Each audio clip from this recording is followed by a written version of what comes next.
So I lived in Southern California, in a town that's a cross between a suburb and a city. On the many streets, there is one that is particularly long and notorious for having prostitutes walk around at night every so often. Not that I know anything about prostitutes, but I have seen scantily clad ladies walking around in fake designer heels and wear. At night, when there are barely any cars on the road. Anyway, I was about 20 when this happened to me, and I was around 5'9". My suburb is about 2 blocks away from the convenience store, literally down the street. And as I've done many times before, I went there around midnight to buy hot Cheetos and other chips so I can get back to gaming. I was the type that stayed up late and loved walking around at night, since it was cooler and there were less people around. Also, my family was in another state, so I lived alone at this point. This night it wasn't cold. It was summertime, and so I walked out in shorts, flip-flops and a t-shirt. As I said, I do this often, because I'd lived my whole life there and never felt unsafe walking around. Most people mind their own business, and it was fairly suburban, so police typically patrolled the roads. Anyway, I'd go to the store, buy my chips and something to drink, and then leave. As I'm on my way back, almost halfway, I finished crossing this small street, the kind that leads into a ring of private businesses and firms. This car pulls up to me, and I wish I'd paid more attention, but it was dark, and I didn't see anything to identify the car. I was close to the passenger side, and there was this man also in the shroud of darkness, asking me for directions. The stranger starts, "Hey, do you know where the 22 freeway is? Which way are you going, east or west?" West? "Oh, go down the road, then make a right. Then go all the way down and make a left turn after you see the freeway." Okay, thank you. You're such a nice boy. Do you need a ride?" No, that's okay. I just live right down there." And I made a pointing motion into the general vicinity of my neighborhood. Mind you, this was very stupid, and I was hoping he'd let me go after that. "Oh, are you sure? You can come in, I'll drive you." No thanks, I'll be fine." Then he moves his car, does a little U-turn and stops. Now the driver is facing me, and I couldn't see his face. "Come on, get in. You're such a sweet boy." I was starting to get uncomfortable, without trying to lose my calm demeanor, because I was going to lose my shit and run at that moment. I declined again and started walking. I get that I may have been a little underdressed for the outside, but damn, I didn't look like a prostitute or anything. He keeps calling out to me, but I start paying no attention and go even faster. Eventually I turned back, and his car had gone. I immediately called my friend, telling him exactly what had happened, and told him to call me in the morning to make sure I was alright. For a few months, I stopped walking out at night. Then, when I felt it was safe, I returned to my old habit. Months after this point, at about 2 or 3 a.m., I begin to notice a car, or multiple cars, drive around my neighborhood. At some point, a car even hit the brake outside the entrance to my neighborhood and pulled in. I was coincidentally walking, and the car would slowly veer past me, then go down the street and return. I don't know if these incidences are connected, or if I'm being super paranoid, but I found it very creepy. This story is one I haven't shared in detail to more than a few people. Be aware, it does involve assault. I am a 24-year-old female that really doesn't get out much. A few friends and I are involved in theatre. I never really got to go as they are late and my husband works really early shifts. I decided I would go anyway, as I hadn't been before. I need to let you know a few details about this group. It's run by a drag queen that does rock shows and some plays in between sets. My female friend is a dancer for the show and does plays with her husband, so it's 80s themed, and I go all dolled up with flashy makeup, Jaeger pants, a bright top, and of course my hair was teased like crazy. I'd been to the venue before for rock shows before, so I knew the setup.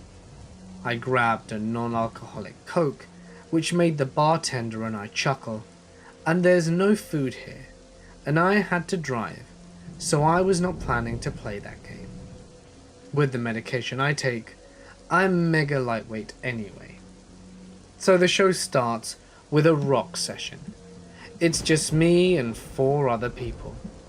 They're not terrible, but not what I would listen to, and honestly the drag queen pretending to suck off the guitarist was not the best, and they looked quite uncomfortable. I figured it's what they do and guessed they were okay with it, but they looked bothered to me and was hard to watch. So then my male friend has to go get ready on stage, and I'm alone for a bit before my female friend comes back to watch the play. The whole play happens, which was The Breakfast Club, and not really my thing. I came there to support them though, so I was still going to clap and cheer regardless. I see the time, and it's midnight, so there was no leaving early, as I considered downtown not safe for a single person after 10 PM. Now, this is the moment I should have said screw it and called my husband to pick me up anyway. But instead, I just got a rum and coke and waited out for the show to end, so they can get me to my car. So the drag queen's husband is super excited to meet me, because I'm friends with people in the show and he's never met me before. So far, just fine. I noticed he's definitely drunk as hell, but he wanted to be in picture, so I was like whatever, and took one. He hugged me from behind very tightly and pressed himself against me. Now I'm pretty short, and he was just the right height that his bulge was on my arse. I took that picture fast and said I had to pee and got away from him. I figured he was just being eccentric and probably didn't realize what he had done. This would be the second time I considered calling my husband, but I'm stubborn and I wanted to not need someone for once. I just went back out and he was nowhere to be found. So I was like, great, a fantastic opportunity, and went back to the one seat. The show starts and he's by me again with a few other people. He tells us, I know I love dick, but I still love boobies, followed by touching the top of my breasts. So now I'm mega uncomfortable, and so is the other woman near me. He goes to touch my breasts again, and I'm just awkwardly getting away from him. He buggers off for more alcohol, like he needs it at this point, and he already smelt like a bloody distillery. At this point I'm thinking, shit, what if he follows me outside? What if he's not so much gay as he is bi? Maybe the homeless guys follow me around or some creep mugging me is better than dealing with this. I pulled myself together, because that clearly would be worse. I go to get close to people I actually know, and he kind of backs off. I figured I'm next to my friends, and he kind just frolics amongst himself, hitting himself on walls and falling over, and giggling as he did so. I figured we are backstage in a room with everyone and I'll be fine as it's a small room. They're discussing stuff, and I'm just trying to get through this without another encounter with the drunken man, when he suddenly jumps up again and grabs my boobs, pinching my nipples hard and giggling and leaving the room. No one even noticed. I just froze, wondering why no one else saw this. I started having a panic attack and silently focused on breathing. I somehow kept myself from freaking out. I knew that if I let my panic attack like that materialize, I wouldn't be able to drive. I stayed right next to my friend at that point, because I needed something to maybe keep him from touching me. My anxiety kept screaming, if I say what happened, I might not be believed or told I'm homophobic. Thanks, Brain. He brushes his hand on mine, and then grabs my boob. I grab his hand and pull him off, and say, "These are my husband's, not yours, to touch." I was very loud, and very stern and practically ready to hurt him at this point. He just giggled and said okay and walked away.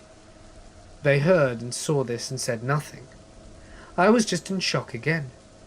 How could someone see that and do nothing? I felt like I was invisible. Then they decided to sit around and smoke weed. I debated calling the cops, but for some reason thought I couldn't get myself to. I was just silently panicking, and my anxiety kept saying that if you called them, all the people in this room except my two friends will be arrested for possessing weed.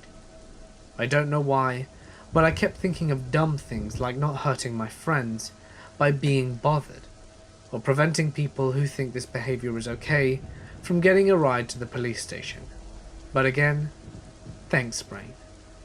I assume this is the point I hit fight or flight. I just wanted a safe escort to my car and drive home. I finally got out of there. My friends take me to my car, and I drive home spamming loud music, just numb. Not scared, not upset, just feeling numb with trembling hands. I get home, and my husband wakes up and asks me how the night was, and I just cried. I felt disgusting.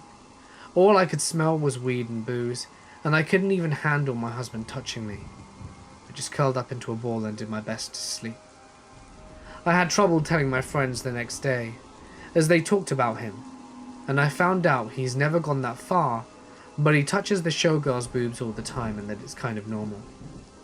It took me months of therapy to think of it without crying. Weeks to be okay with my husband touching me. And to this day I still don't understand why he put his hands on me. If they knew he did this, why didn't they warn me? And how could you get to a point where it's okay touching someone's private parts? Why would that work with other people? Wouldn't it be the right thing to encourage me to call the authorities and have reported it?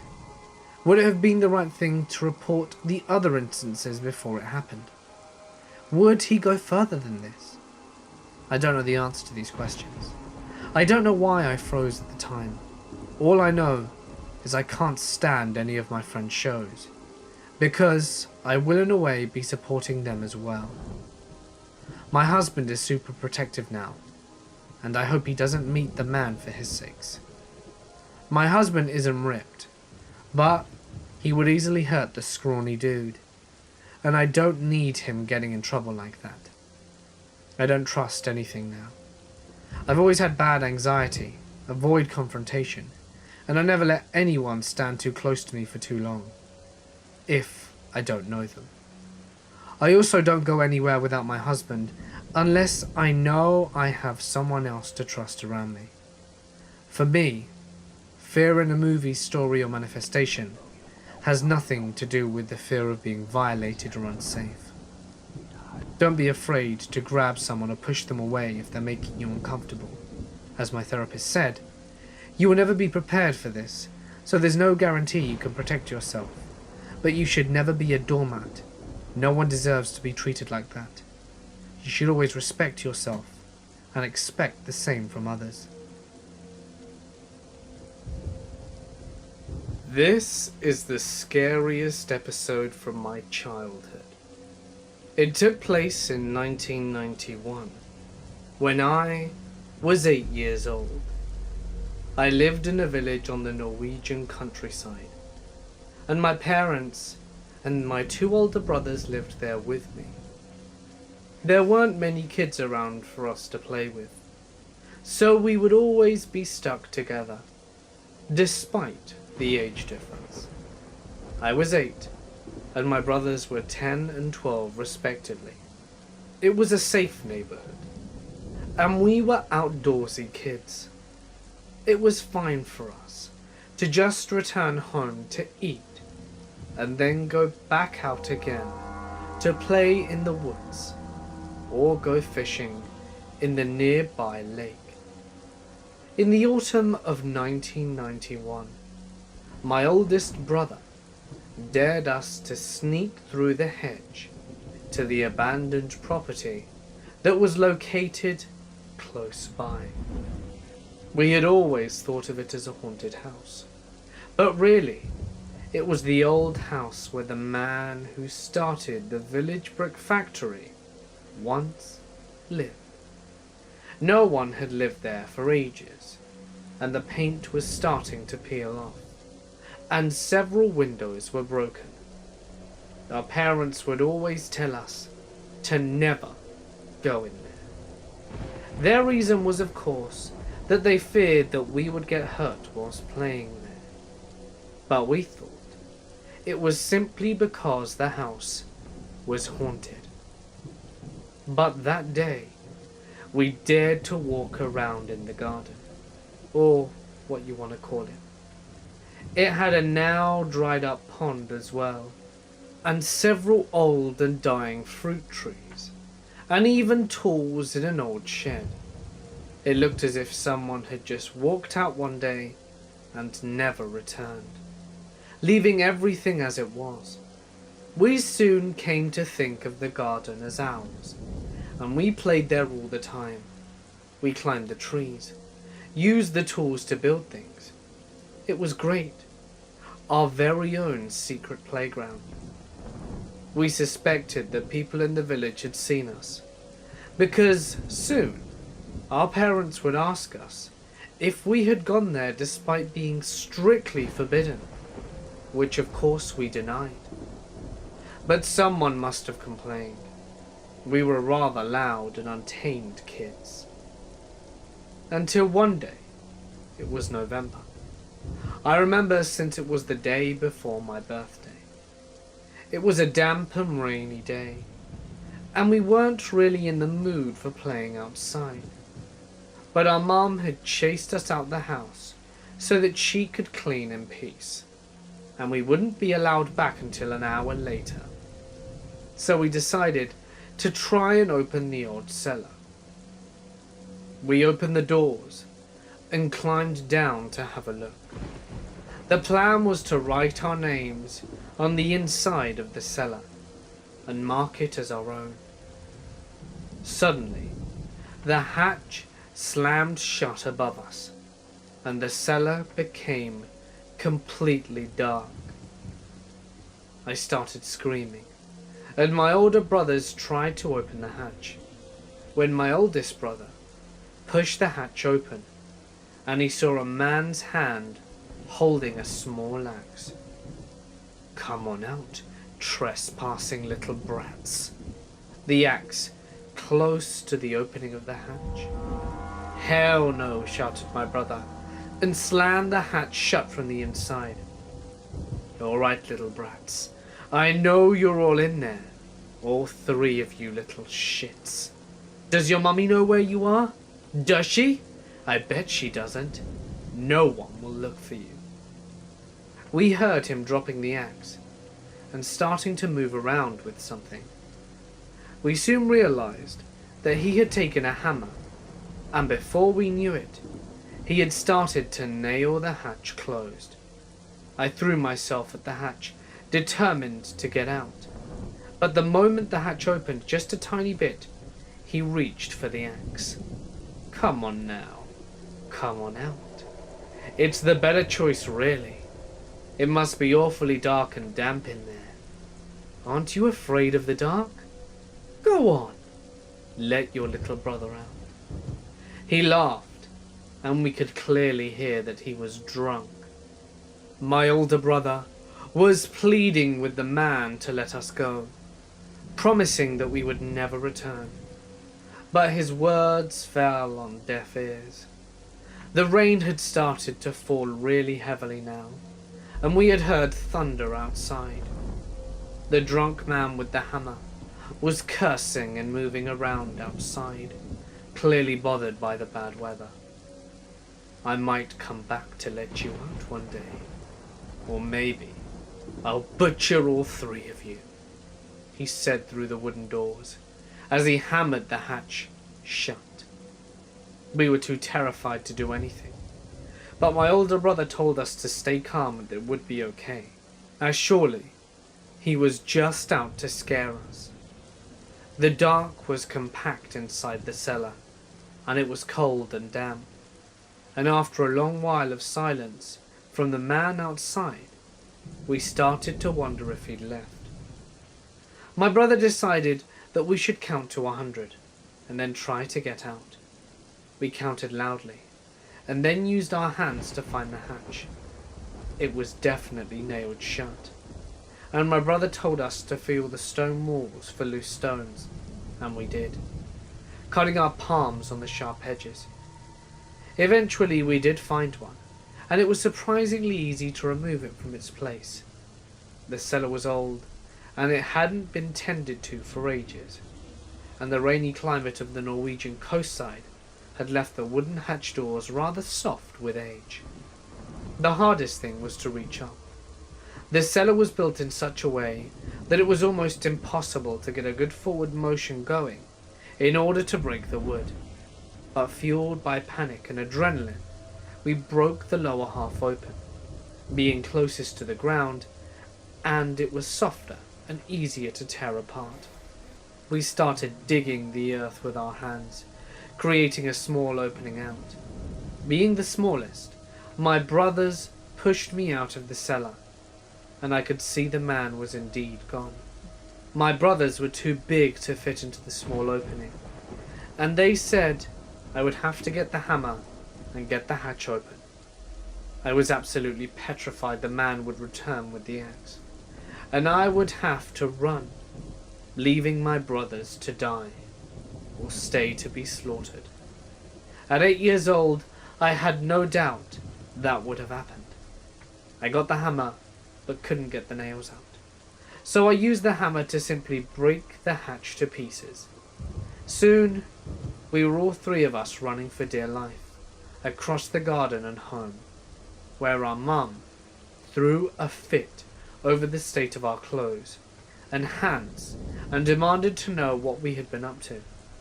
Nothing, we lied, unsure of what to say. We never went back there again. We never even looked that way. The man with the axe? We had no idea who he was or where he came from. I wonder if he was just a drifter living in the abandoned house, not wanting noisy kids to disturb the peace. This is by far the most fearful episode of my life. We never told anyone about it, but every year, when me and my two brothers reunite in the family home for Christmas, we like to ask if there's any news about the ghost house down the street, if anyone has moved in yet. I am a 25-year-old female. I was 23 at the time this took place. I had been a college student, but had to quit due to a major surgery in my leg. So I was unemployed and had just spent a few months recovering. I was finally off crutches, but still limping around, and lived in an old Victorian 2-story house that is now a duplex. I live on the ground floor, and a middle-aged reclusive woman occupies the whole second floor. There are separate outside entrances, you see, and I live with a male housemate that was also a friend that is a few years older than me, and was employed as a security guard at a local casino. Our street is known for being seedy, and not a good neighborhood, but I've always felt pretty safe, never had too much trouble. One night, As I was home with my roommate and my boyfriend, we were all watching movies in the living room, which is out in the front of the house. My roommate's girlfriend then comes over drunk with another male friend of ours. The male friend sat down to watch movies with us and immediately passed out, and my roommate and his girlfriend went to his bedroom at the back of the house and immediately started having the most insanely loud intercourse I've ever heard. She always sounded like a trashy porn star.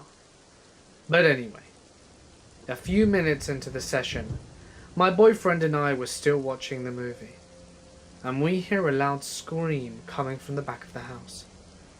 We couldn't distinguish what it was, maybe something getting knocked over, but we figured it was just my roommate and his girlfriend being extremely loud and all over the place. Eventually, they finished and the house was finally quiet. Our movie ended and we decided to go to bed in my room.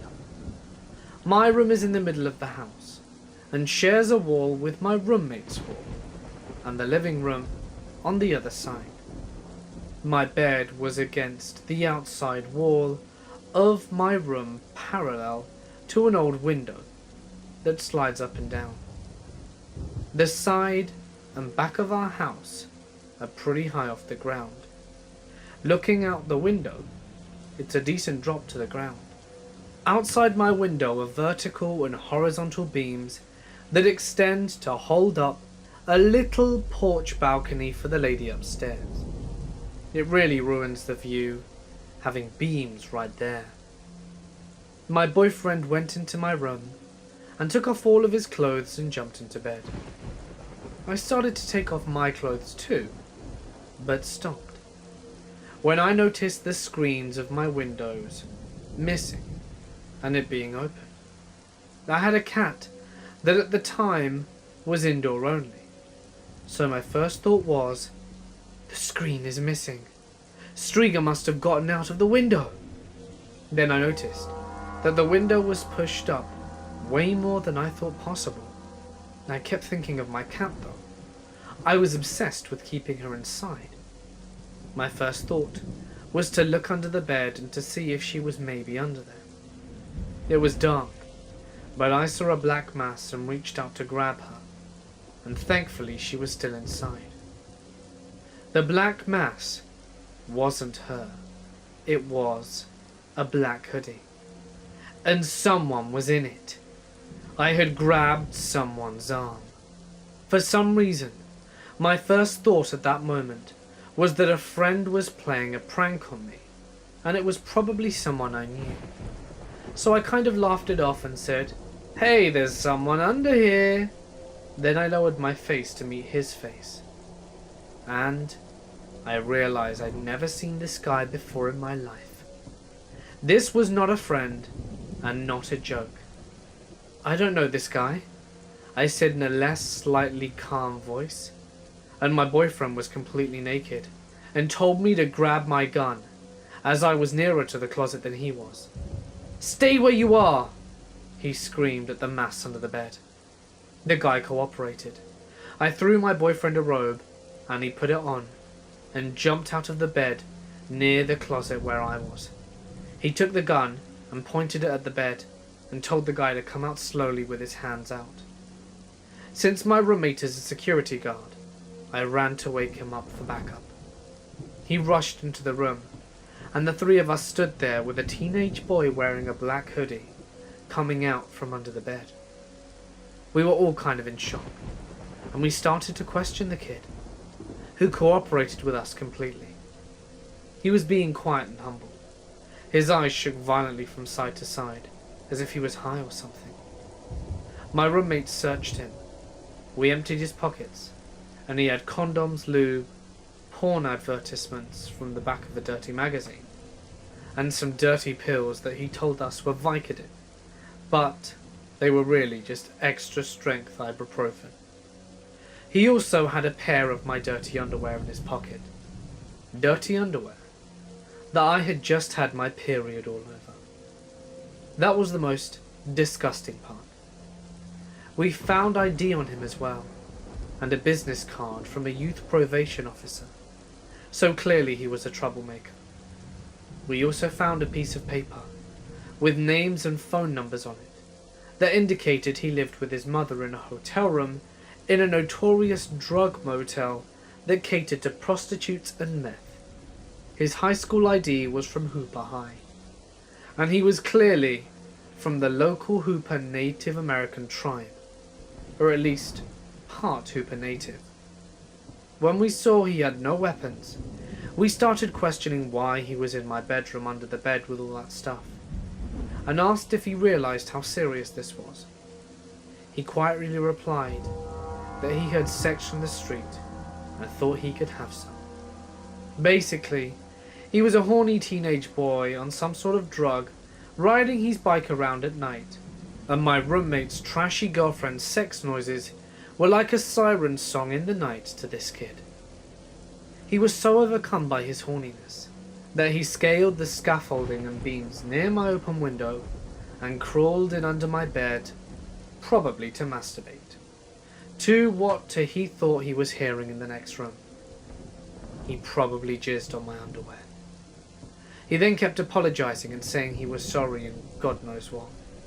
I was in shock and disgusted and wondered if he would have raped me if I'd have been alone.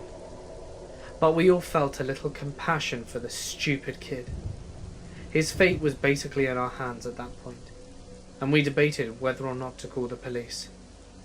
We finally decided not to, and we basically lectured him and told him how lucky he was that he crawled into my window and not someone else's, because we could have shot him or called the police and had him arrested, and whatever he was on for probation for would have been a lot worse.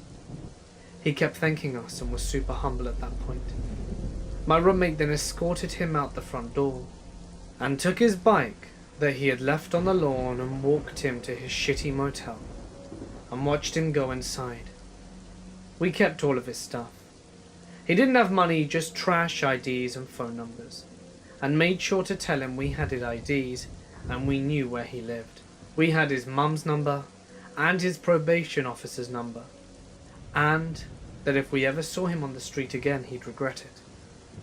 A drunk friend and my other roommate's girlfriend slept through the entire ordeal, and we told them next morning what had happened whilst they slept. This all happened a bit of a long time ago. I am 19 now, and in college. But I originally grew up in a small town in New England. The area is basically in the middle of a few game refuges and is surrounded by farms, fields, forests, and mountains as far as the eye can see. It's beautiful in the fall, but can be annoyingly creepy at times. Honestly, there is a local legend about a Blair Witch cabin on the trail near my house that is legitimately a Pokestop, but I digress. This all may seem irrelevant, but what you need to understand is that crime wasn't something that normally happened at all. There was the occasional car robbery, but they would usually just turn themselves in when they figured out that someone knew another person whose car they'd stolen, and they would get in more trouble with their mother than the authorities if they didn't turn themselves in. Yeah, it's that kind of town. We all felt safe, generally. My mum was always overly cautious. She always walked my brother, sister, and myself to the end of the street, while we waited for the bus to pick us up from school. We didn't mind too much, as we always lived on a street that literally had no other kids. It was, and still is, all just older people. It was like having about 9 extra grandparents who would often give us sweets and other goodies. That being said, We didn't really play with any other kids on a regular basis. We normally just read books to entertain ourselves. So you can understand that we liked having our mother to talk to while we waited for the bus. If I got the year right, my brother was about 9 at the time, my sister 5, and myself 7. So we were young, but not incredibly so. Not to sound completely narcissistic, but we basically looked like the perfect set of children. My brother and I looked like twins, all smiles and both of our 2 front teeth missing. And my sister was the picture perfect of rosy cheeks and cherry sundresses. She would actually be stopped occasionally on vacation to take pictures with Japanese tourists who thought she was a little model toddler. One day, on our way to the bus, we opened the side door of our house and saw a small pile of pennies on the doormat. We were thrilled, as we thought the leprechaun had come to give us more coins, as a family friend had shared one of their family traditions with us just the previous week. If you leave a potato on your doorstep on the eve of St. Patrick's Day, the leprechaun will leave you with a stack of coins in exchange for his favourite meal. The whole idea of getting money, which was a measly 27 cents, was exciting for us, and we were all happy to take the coins. Our mum didn't see a problem with it, and assumed that our dad had left them there before he went to work early that morning. No one really suspected anything at the time. Naturally though, we all know that's total bullshit.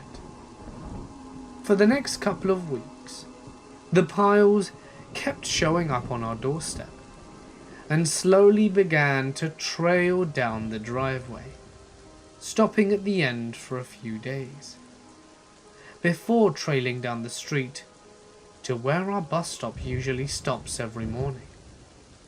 At this point, my parents began freaking out, and rightly so, after discovering that my dad hadn't left the pile of coins. So they began to ask the sweet elderly neighbours whether or not it had been them, and every single one of them said no. We stopped taking the coins after that. The pile of coins at the end of the street grew and grew in size over the next few weeks. This had been going on for about a month at this point, and the coins were always there, and they were clearly meant for us. But no one was in sight. You're probably wondering why my parents didn't call the police at this point. Well, they didn't want to cause them any trouble. My mother's words, not my own. One day, however, we did end up having to call. We were all standing at the end of the road, besides the ominous pile of coins, when a grey sedan pulls up from behind the tree line and parked across the road from our street. We would have thought this was normal, as many people park there to take hikes, but the car had no plates. The only way this vehicle could have been more nondescript would have been if it were painted camouflage. The clincher for us was the red scarf we saw tied to the car's side mirror. It was the same one that we had tied on our mailbox to let the bus driver know if we were all sick and wouldn't be coming into school that day, and it had been stolen months ago. An investigation took place, and nothing really came of it. But once the police began monitoring the house, the coins stopped coming, and the car never returned. If my mother wasn't as careful with us as she was, we would have been kidnapped faster than you can blink. After talking about it more, we came to the conclusion that he was probably after my baby sister, the one with the wide eyes and perfect apple plum cheeks. She's 16 now and can't remember any of this, but it's honestly terrifying to think about how she, my little sister, could have been gone forever. The part that scares me the most about this is that the guy wasn't your usual kidnapper. He was patient. He waited for months and months to try and get his hands on us. He watched our house, our family, learnt our rituals, and was trying to find an opportunity. He watched us walk to the end of the street every morning for the bus. He knew when we were sick, and he saw us leave the potato out on the doorstep for the leprechaun, and then he knew how to reel us in. The asshole knew everything, and will never know how.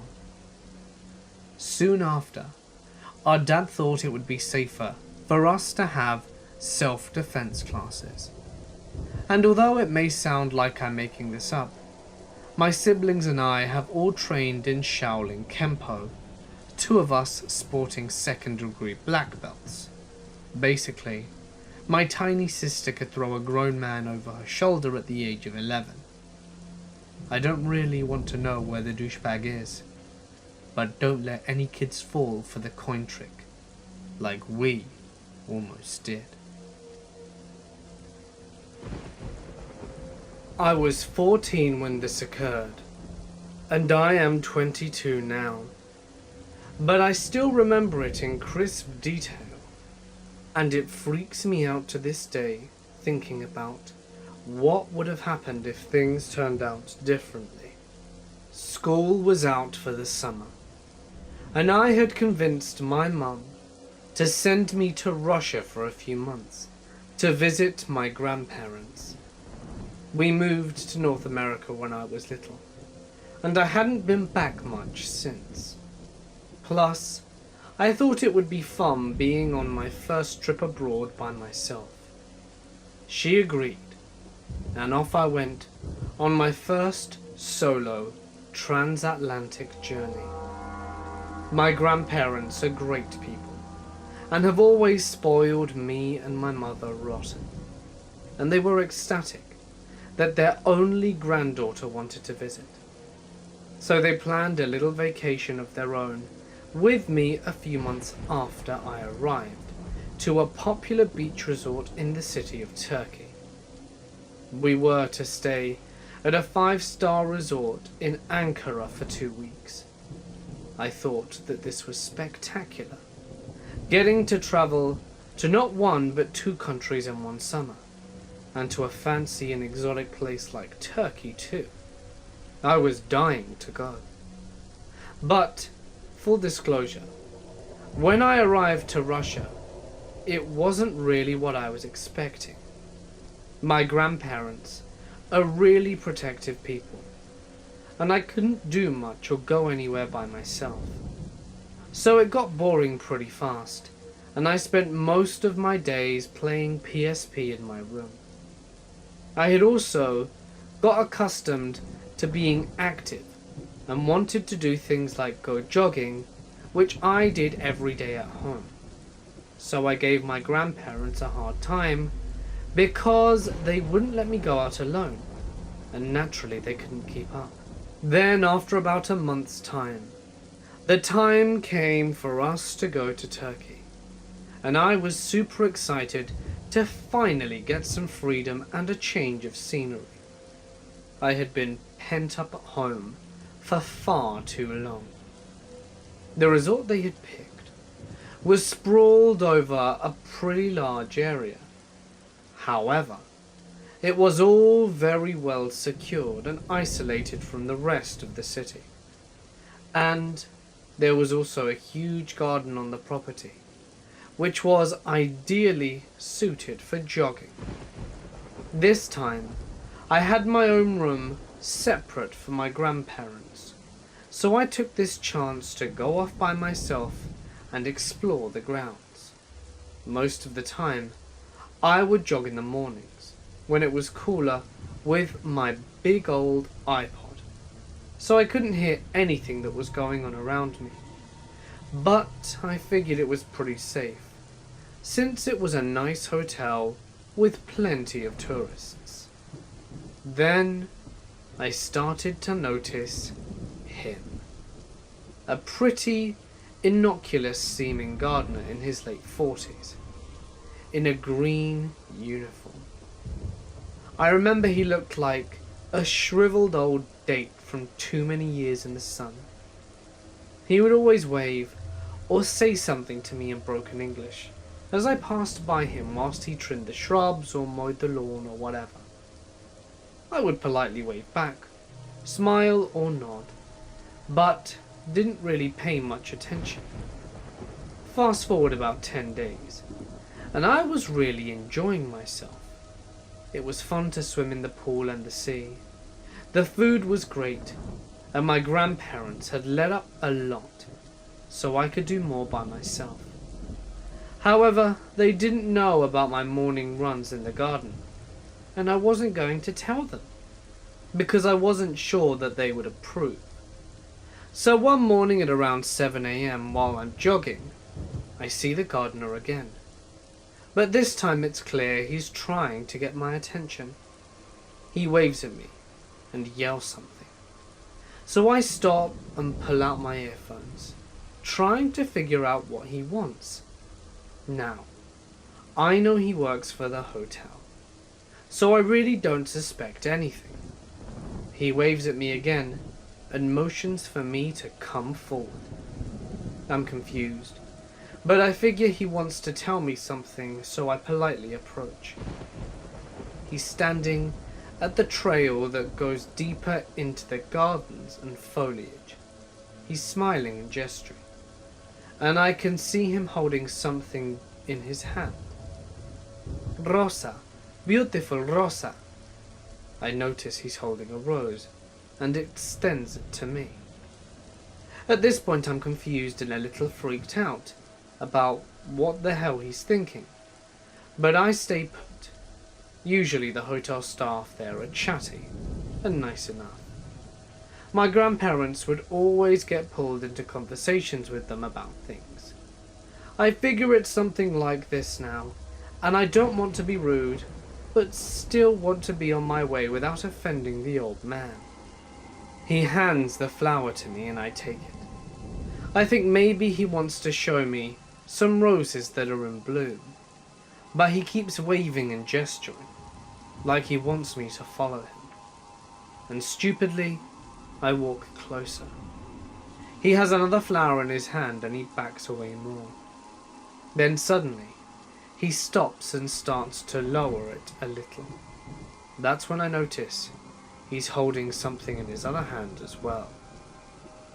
I look up ahead towards the trail and see a little cabin type thing where I assume they keep the gardening supplies. Something clicks in my head, and then I back away instantly. He sees me doing that and tries to smile, saying Rosa again, and moves the hand he's been holding behind his back while lurching towards me. That's when I see he's holding some kind of rag. Without hesitation, I drop the rose he handed to me, turn around and run for it at full speed. I don't stop to look back and run like mad back to the hotel. It's not until the doors close behind me and I'm among other people that I look back to see if he'd followed me. I don't see him anymore, and my heart is beating like crazy. I go back to my hotel room and wait for my grandparents to wake up. I never told them anything of what happened that day, and spent the rest of my vacation glued to their side. I thought that if I'd say anything, they would get even more paranoid about my safety, and blame me for wandering off on my own. Also, I didn't want to ruin the remaining days for them. I saw the gardener once more at the beach. I remember him talking to a security guard. I remember growing very uncomfortable and sinking into my sun chair when I saw him. Then he looked at me and smiled. I scowled at him, and he mouthed the word Rosa tauntingly and smiled again with a sick, malicious grin. I still remember the anger bumbling in my stomach and how much I wanted to cleave his face in. But I just froze and stared. He walked away, and I went back to pretending nothing ever happened. Needless to say, I never went on any more morning jogs, and neither did I want to, until long after the summer had ended, and I'd returned back home. The past few years, I've had seasonal jobs which allow me to go to pretty cool places and camp all summer, and during winter, housing is provided. Because of this, I do not rent or own a home. I just go from my tent to free housing. I'm a guy in my mid-20s, so what do you expect? September to October though is the tricky time, as I have no housing and it's getting cold out. Rewind to last October. I have a few weeks until my winter job starts, so I am biding my time with a mix of camping and crashing at friends' houses. After going to a friend's wedding, I came down with some sort of insane flu. I rarely get sick, but this was as bad as anything I've experienced. So I decided I would just splurge on a motel room for a night or two. My voice is nearly gone. Insane sore throat, cold sweat, body aches, the whole shebang. I found a decent priced, not run down motel. The kind when your door opens to the outside and not the hallway. I take a long hot bath, get curled up in bed, and I am very satisfied with my choice to get a room. And this is where it gets weird. I hear the room next to mine open up, and the door slams. The guy inside is on the phone, and is furious with someone. He is literally screaming into the phone, saying he's going to blow up someone's truck. How could you do this to me, etc., etc. From listening in, you could tell that he had been fired from his job, and he was talking to his boss. The whole time, I hear things being smashed, walls being punched, more screaming, and this is where most people would call the cops. But I am not most people. I had already smoked some pot in the room. Come on, I'm sick as a dog, what do you expect? And I didn't want to deal with the authorities. And then suddenly I heard a huge crash, and legitimately thought the guy may have tried to hang himself. At this point, it is a bit later at night, maybe 9 or so, and I am sitting in the bed having just smoked a bit more pot to ease the pains surging through my body. And I'm thankful the bastard is not screaming into his iPhone or breaking things at the moment. As I begin to drift off to sleep, I hear a very soft tap, tap, tap. I ignore it, assuming the guy next door is trying to repair something he broke in his rage. Tap, tap, tap. This time louder, and the tapping gets louder still. It's loud enough for my dog to bark. I look up and look through the peephole, and no one's there. I go back to bed and the tapping resumes, and by now I have two emotions. The first is that I'm pissed that someone is messing with me sleeping whilst being sick, and the second is paranoia, because I'm high and my room probably smells a lot like pot. Then I hear someone say very softly, "Bro, let me smoke some."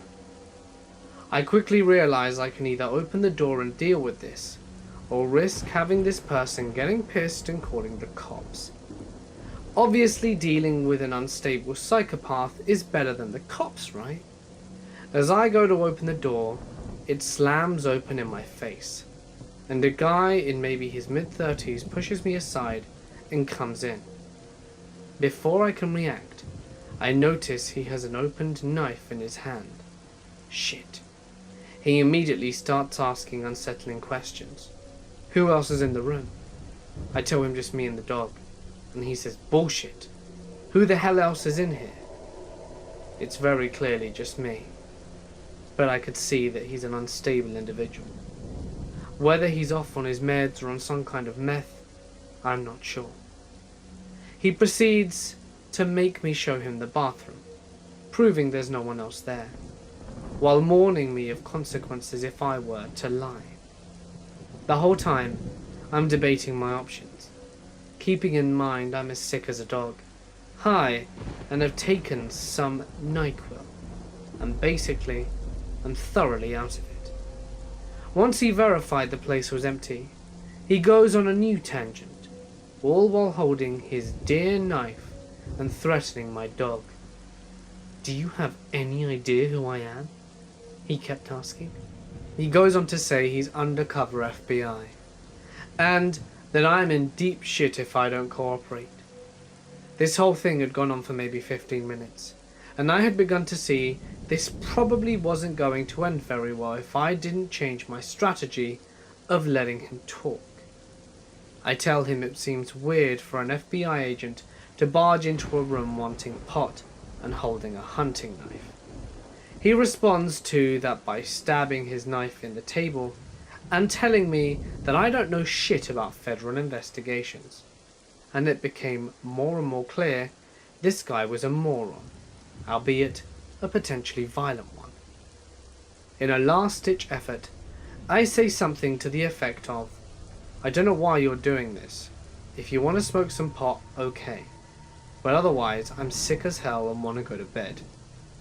He then proceeds to make me load the bowl and take the first hit, to confirm that the pot wasn't poisoned. He took a hit, and it was very clear he'd never smoked out of a bowl, as I had to show him the carb, and where to light, etc. He takes a hit, coughs his lungs out, then smiles and tries to give me a hug, folds up his knife, and asks if I want to go to the bar. I remind him I'm very sick, which is evident by the fact I can only whisper, and he shakes his head, almost embarrassed, and leaves. His room was silent for the rest of the night, so the pot must have helped him calm down. The rest of the night, I laid there wondering if that had just really happened, or if I was hallucinating. In the morning, the mark the knife had left on the table verified that yes, I had just smoked pot with an insane knife-wielding maniac. I know that a lot of you would say I'm an idiot for smoking pot in my room in the first place, to which I can only say it was a calculated risk. I knew the smell would be gone by morning, so housekeepers wouldn't notice, and being in a state with plenty of medical marijuana, people are fairly friendly towards it. I opted to smoke a bit to ease my pain and discomfort, and it certainly worked, short of attracting a possible knife to the face. This story happened around a year ago, when I was 22. My friend Samantha lived a few streets down at the time, and would sometimes have people stay over at her apartment.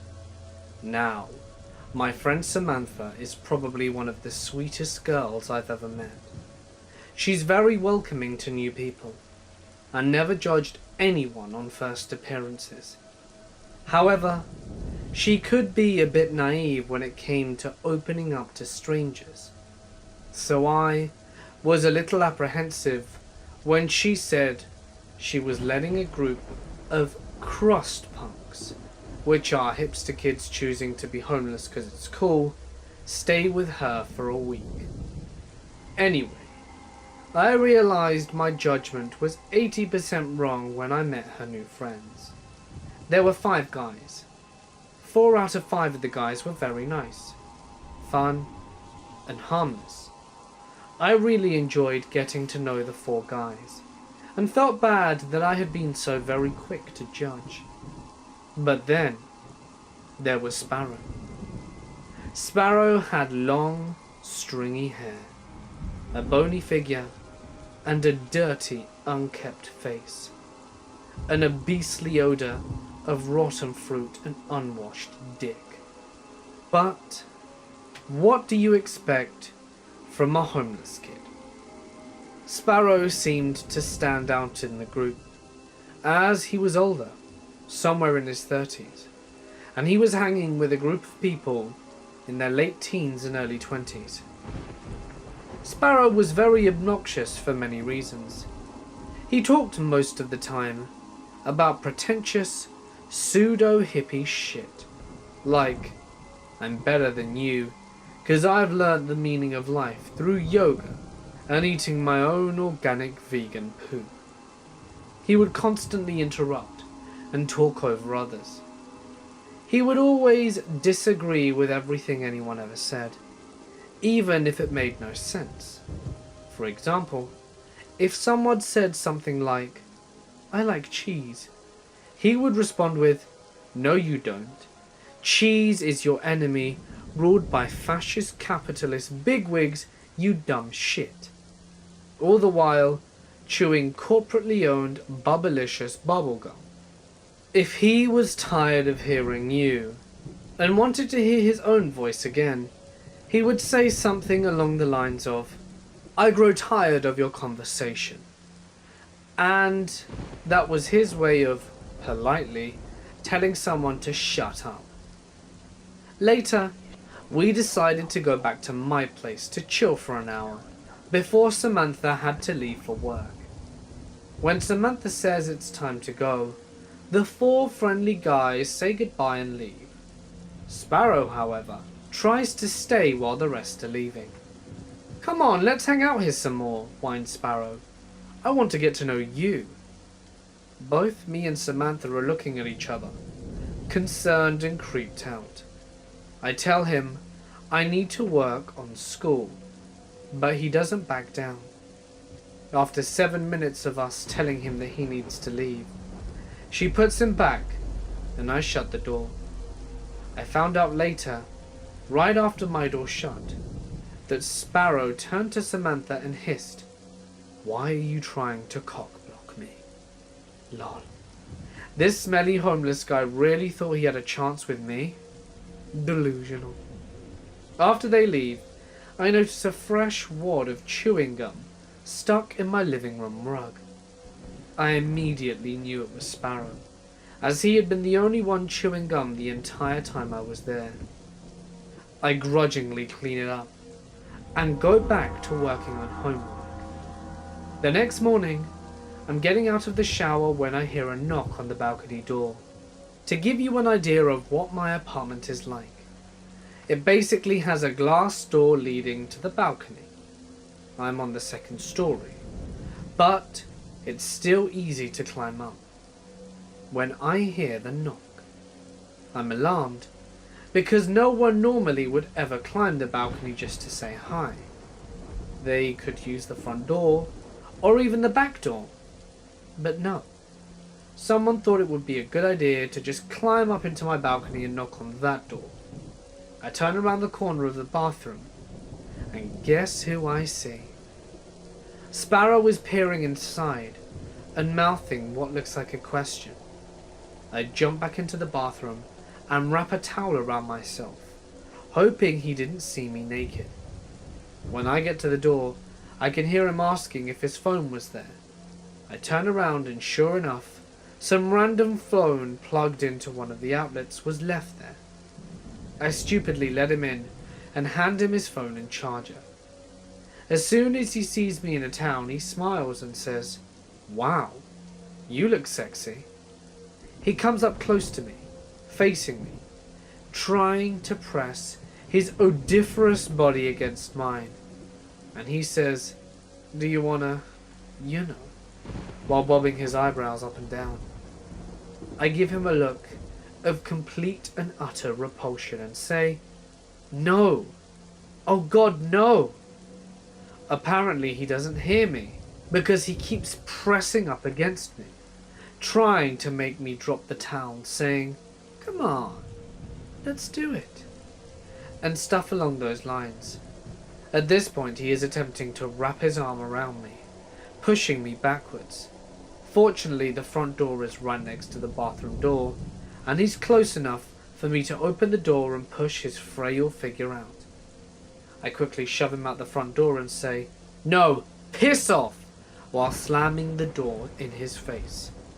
I'm freaking out, but relieved that I was able to get him out of my apartment. About 10 minutes later, I get a text from an unknown number. The text says something to the effect of, "There's nothing wrong with two friends having fun. Are you sure you don't want me to come over?" I say no. And he responds with, "Wow, you don't have to be such a prude, you know." I proceed to call him smelly and tell him to piss off, and he doesn't respond after that. Shortly after the texts, I call Samantha and tell her what happened. Apparently the phone he was texting wasn't even his. It was his girlfriend's.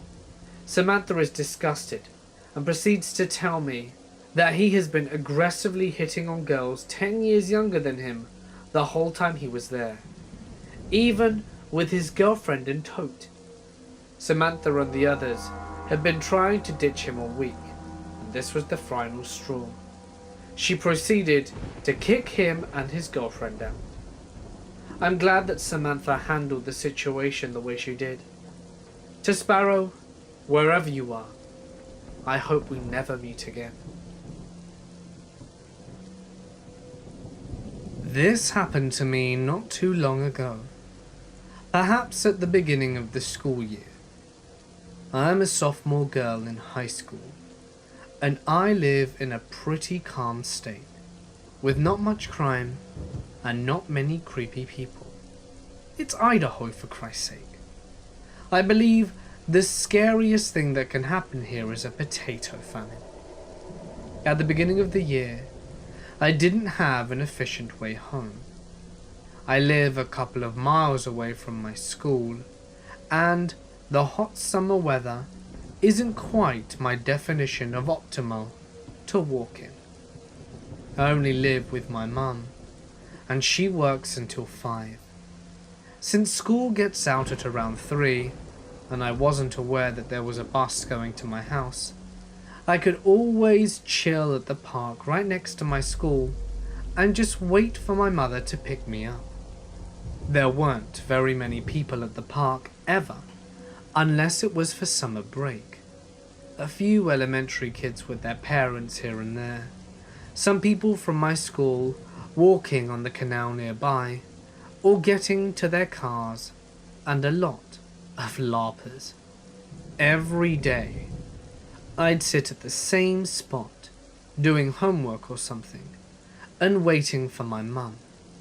Rarely anyone sat where I did, even though there were 4 long benches under the gazebo I was sitting at.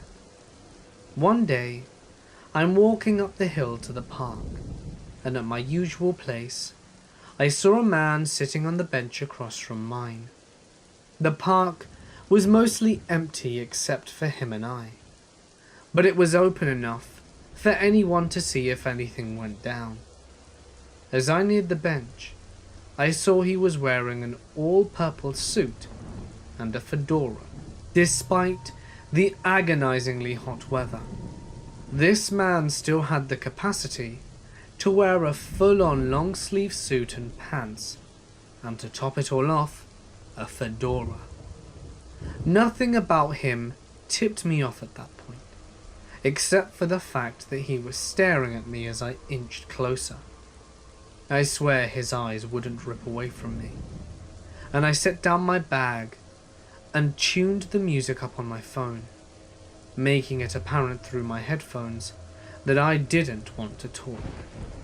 Typical 21st century teenager thing. I pulled my book out from my bag and began waiting for my mum. An uneasy feeling settled only after I read a sentence from my book and looked up. The fedora guy was still staring at me. He looked around 30 or 40, and I could see a smile forming on his face. I shivered a bit, but brushed it off and continued reading. After only a few more sentences in my book, I looked up again, and there was a full smile on his face at this point, and it was starting to creep me out more than it was before. I turned my music up louder, because obviously that's how you get someone to leave you alone in a sophomore's mind. I went back to my book, but the feeling was still there. I began to clutch my bag for a fast escape, just in case this creep tried something. The feeling came back after I finished a page in my book. For some reason, I brushed it off, but into a sentence of the new page, I looked up again. Fedora Guy was now right across from me on the other side of the bench. He was still doing that creepy grin thing, but his mouth was moving. I couldn't hear what he was saying at all through my headphones, and I had the feeling I didn't want to. But even after he was done talking, he stared at me, pointing to his ear as if gesturing for me to take up my headphones.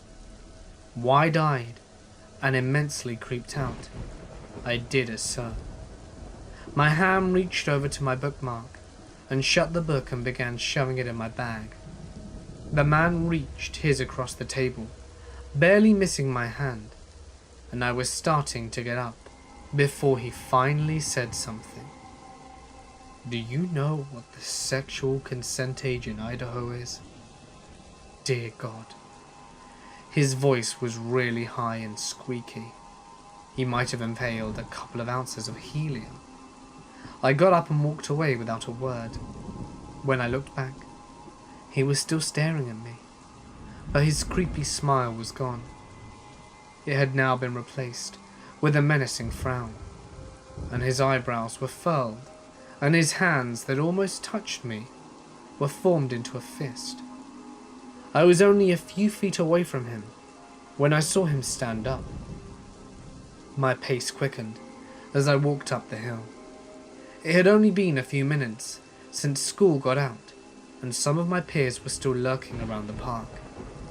At a crosswalk, I spotted a distant acquaintance, for he was the only one in the vicinity that wasn't walking away. I explained the situation to him, and we calmly joked about it, but we were keeping an eye out for the purple fedora guy. A few minutes later, we saw him walking up the hill towards us. I nodded my head towards the man, and he understood. My distant acquaintance slightly shielded himself over me.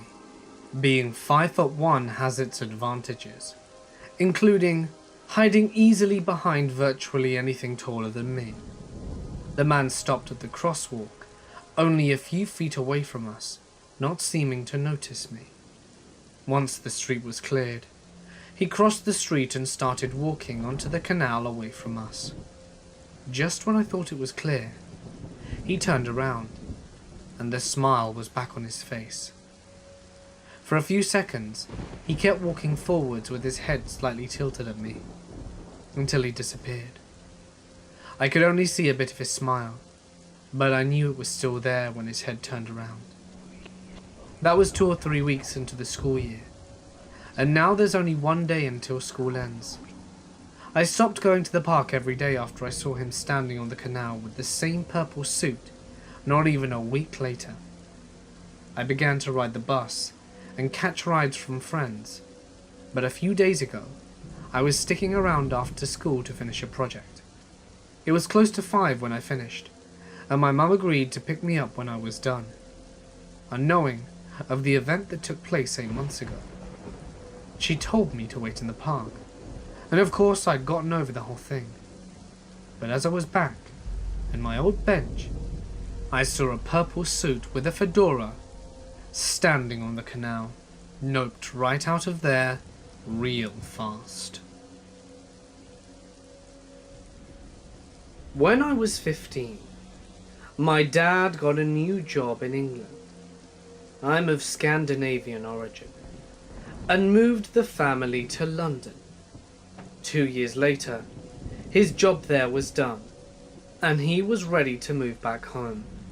And he did, carelessly leaving me behind, since I was 17 and considered old enough to fend for myself. Not to mention I was a pretty horrible teen, so that might have played a part. But still, I got dumped here whilst my little sisters returned home. It wasn't all bad, because I got to move in with a classmate and her family, a large Catholic family, who saw it as their goal to get me back on track. Usually, their strategy included family dinners every night and asking me if I needed help with my schoolwork. Did I need anything knitted and so on. I played the part of the polite and dutiful surrogate daughter well, and I liked my life there very much. But I also enjoyed London nightlife. I never did drugs or anything, but I liked the thrill of being unsupervised in London at night. Being too young to get into most places, I decided that I couldn't wait and had to buy myself a fake ID. I had no idea how people acquired such things, but was pointed to a guy called Terrible Freddy, and that alone should have been a clue. Terrible Freddy was a tall, skinny guy who lingered around the clubs at night. Sure, I can help you. Give me a passport, 3 days, and the cash, and you will get an ID that can fool anyone, he promised. Ignoring my softly humming inner alarm bell, I handed him my passport. Ah, a Norwegian little lady, are you? Lovely. What brings you here? My family did. But then they left me and went back home, I said, trying to sound like I was in a really cool situation. Don't lose the passport though. It's the only ID I've got, I said, which I was not entirely comfortable about letting go. But anyway, Terrible Freddy seemed intrigued by this information, and I could tell him stare at me as I walked away. 3 days later, I went to Camden Market to get my new ID, and I spotted Freddy hanging around with some bigger blokes in a leather jacket, and another smaller but psychotic looking dude. The sight of them together made me uneasy, and later I can understand that it was because Freddy was always seen on his own. Bringing his posse was a new thing, and they all looked like they were on a mission, more remarkable than handing a fake ID to a teenage girl in exchange for some cash. I walked in a large circle around the market, considering my options. He had my passport, and possibly my ID, my ticket to the clubs. But the sight of the 3 men had caused an almost nauseating kind of fear in me, and I couldn't bring myself to walk over to them. And that's when he saw me. "Gabby! Gabrielle!" he shouted, waving and smiling for me to come over. So I started walking towards them, and saw the other 2 men he had been talking to just moments ago were now pretending not to know him. One taking an exaggerated interest in the fruit on sale, and the other watching intently from a distance. But his sheer size made it impossible for him not to be noticed. "I got you papers in the car. It's over here. Walk with me, Gabs." He said it, and reached out to take my hand, and in an act of pretend chivalry, completely out of character to him, he kissed my hand and then proceeded to walk arm in arm with me, away from the crowded marketplace. He had a pretty firm grip on my arm as I attempted to free myself, saying something about not being a damsel in distress. He locked his arm in an iron grip and started walking faster, while joking and talking. His voice seemed friendly and cheerful, his words kind and pleasant, but his body language was forceful and scared me. One of the last things my dad said before waving goodbye to me a few months earlier was, "Enjoy London life, but be smart. If something seems off, it's probably because it is." The sound of tires screeching and the sight of a car driven by the man in the leather jacket was the last hint I needed to move. "Let go of me!" I shouted at the top of my lungs, determined to attract attention at any cost. This only led to the car stopping, and the huge bloke suddenly appeared as if he had been waiting somewhere close by. "Grab her!" Terrible Freddy said, and the large guy reached out to grab hold of me as a car came somewhere to halt in front of us. I threw myself on the ground, kicking and screaming, and causing the most absolute foulest noise and chaos I could. I didn't make the three men run away, but it did attract the immediate attention of a homeless guy who shouted, "Police!" so loudly it must have been heard all over the place. More people started to move in our direction, and that's when the trio decided it wouldn't be worth the risk and got in the car and sped off. The icy, blue, goat-like eyes of Terrible Freddy staring at me as they left. The homeless guy, Cody, stayed with me until the police actually arrived. But what could I report? That my attempt to buy a fake ID had misfired, and that I was almost kidnapped for God knows what reasons? That my passport was now in the hands of possible traffickers? Yeah. Should have reported all of that, but 17-year-old me was too scared to do it. I stayed in London until the end of that school year, then made my way back home. Not home to my family home, but home to Norway. I never told anyone what happened, so it's nice to get this off my chest now. Moral of the story is, be savvy. There are always dangerous parts in every city, and if you get involved in the wrong crowd, something bad is bound to happen. Be safe. My mum and I both work at very old, very haunted hotels. We used to be very open about it all, about our hauntings. But our current owner is a real jackass who refuses to acknowledge this, despite the business it could bring in. So, we no longer put it in the brochures or broadcast it in any way. But I guess it makes it all the more convincing when guests tell us their crazy stories, as they usually have no prior knowledge of the hauntings, or even of the history of the place, which is a real shame, because the building has some serious connections to incredible people who played a major part in founding the country. So, a few weeks back, we were in the middle of our January lull.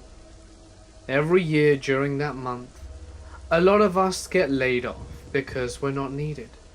So it's pretty quiet around here between the lack of both guests and employees.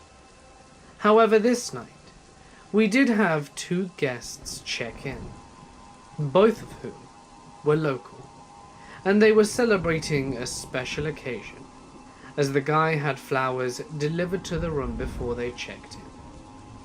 They went to the restaurant to eat dinner, and then went to their rooms shortly after 9 p.m. At 10:45 p.m., my mum was startled to see them returning to the front desk with their luggage, looking pale and terrified.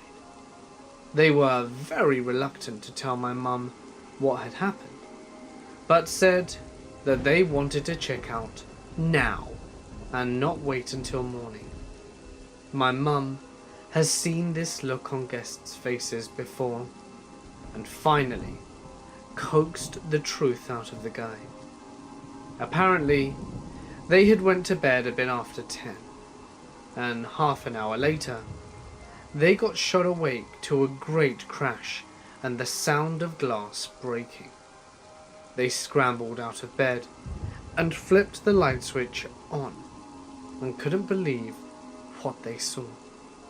A massive, heavy glass lamp on the bedside table had been knocked off and onto the floor, where it lay in pieces next to the alarm clock, as though someone had just taken their arm and swept the whole lot off in a rage.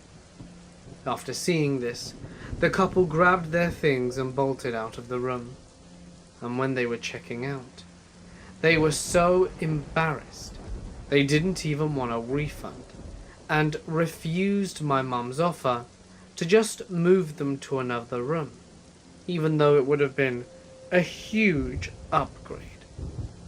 The woman just kept saying, "I want to sleep in my own bed tonight." And the guy told my mum, "We may come back one day, but never again during the month of January, when the hotel is nearly empty." My mum apologized as best she could for the craziness and checked them out, and she gave them a refund anyway, since they'd only used the room for a very short while. When they left, she and a co-worker immediately went to view the room and found everything was just as described. While they were marveling at the strangeness of it all, a faint sound nearly scared them to death. It was the woman's cell phone, vibrating under the sheets. She'd left it in a frenzy to get out. They grabbed the phone and headed back to the front desk, where they were met by the guy coming to ask if they had found it, with his wife waiting in the car. He decided to open up a bit more to my mum about the incident, as his wife was already terrified, and he knew it would make it worse. He said that before they fell asleep, he had an uncomfortable and undeniable sense of dread, as though something was going to happen. And when the sound first woke him up, he looked towards the foot of the bed and saw the silhouette of his wife standing there. He asked if she was okay and heard her voice right next to him. She was on the bed. We've had people hear voices and music, see apparitions, and capture incredible images on camera, one of which was a young man dressed in colonial-era clothing, and you can see him clearly down to his hair and belt. But for someone or something to sweep a lamp and clock off a table so hard it breaks the lamp is very unusual. Our phenomena is very rarely of the physical variety, so I'm not sure what to make of this. I myself have never been frightened of whatever is here. Maybe because I am a lover of history, and would almost welcome the prospect of seeing someone from such a long-gone era. As to who the woman was that this guy saw at the foot of her bed, I have no idea. We have a very well-known female spirit in the hotel, supposedly from the era when it was a Civil War hospital. But the building also served as an elite college for women, and of course, was a home when it was first built, so it could be anyone for all we know. It's a lame old... This story happened a year ago. I was living with my then boyfriend and now fiance. Anyway, we lived in a townhouse in the suburbs in a pretty safe area. There had been some robberies a couple of blocks away, but they weren't common, and I felt pretty safe walking home alone at night. So one weekend, my boyfriend's brother Marshall and his girlfriend Amy and her brother Curtis were visiting. We were all just gonna chill and have a couple of drinks and play video games and relax. My boyfriend had his last LSAT, and after months of hard studying, he just wanted to relax before the exam. Unfortunately, I ended up getting very sick. It was the worst flu I've ever had. Extremely high fever. 1 degree higher, and I would have had to go to the hospital. Nausea, headache, body aches, all the good stuff. Of course, I didn't want to stop my friends from having a good time, so they came over anyway, and I just stayed in my room. They went out to eat before they came over, so I was in bed alone watching TV, and felt like I was dying. I slept on and off, and at about 4 p.m, I heard the door open, and figured they were back, when I called out for my boyfriend and no one came. Even if he were there, he probably wouldn't have heard me. But I knew he'd come and check on me as soon as he came back. So I assumed I had just heard something fall, or the neighbors were making noise. So I dismissed it and went back to sleep. I remember I was sleeping on my back, and in deep sleep, I groggily opened my eyes and thought I saw a figure move across my room. I was so heavily medicated and so sick, I didn't even fully understand what had happened and what that meant. Like I saw the figure, but it didn't connect in my brain that I may have seen someone. And since it was pretty dark in the room, I think part of me just thought it was the TV. Finally, around 7 p.m, everyone came back. They were loud. Amy, who was my brother's boyfriend's girlfriend, was very tipsy. And she's very fun when drunk, so there was a lot of laughter. My boyfriend came in to check on me. He brought me soup. He sat and talked about his day as I ate it, and I asked him to look in the basket under the bed to get me a new bottle of aspirin. We had a full-size bed, and I had one small basket under the bed where I kept an extra bottle of pills, toothbrushes, shaving cream and stuff like that. I didn't know it right away, but thank God he looked under the bed.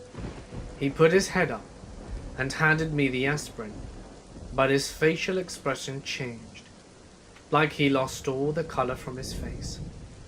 I didn't think much of it and said, "Thank you." He said, "Come on, I'm gonna take you to the bathroom." He never stuttered.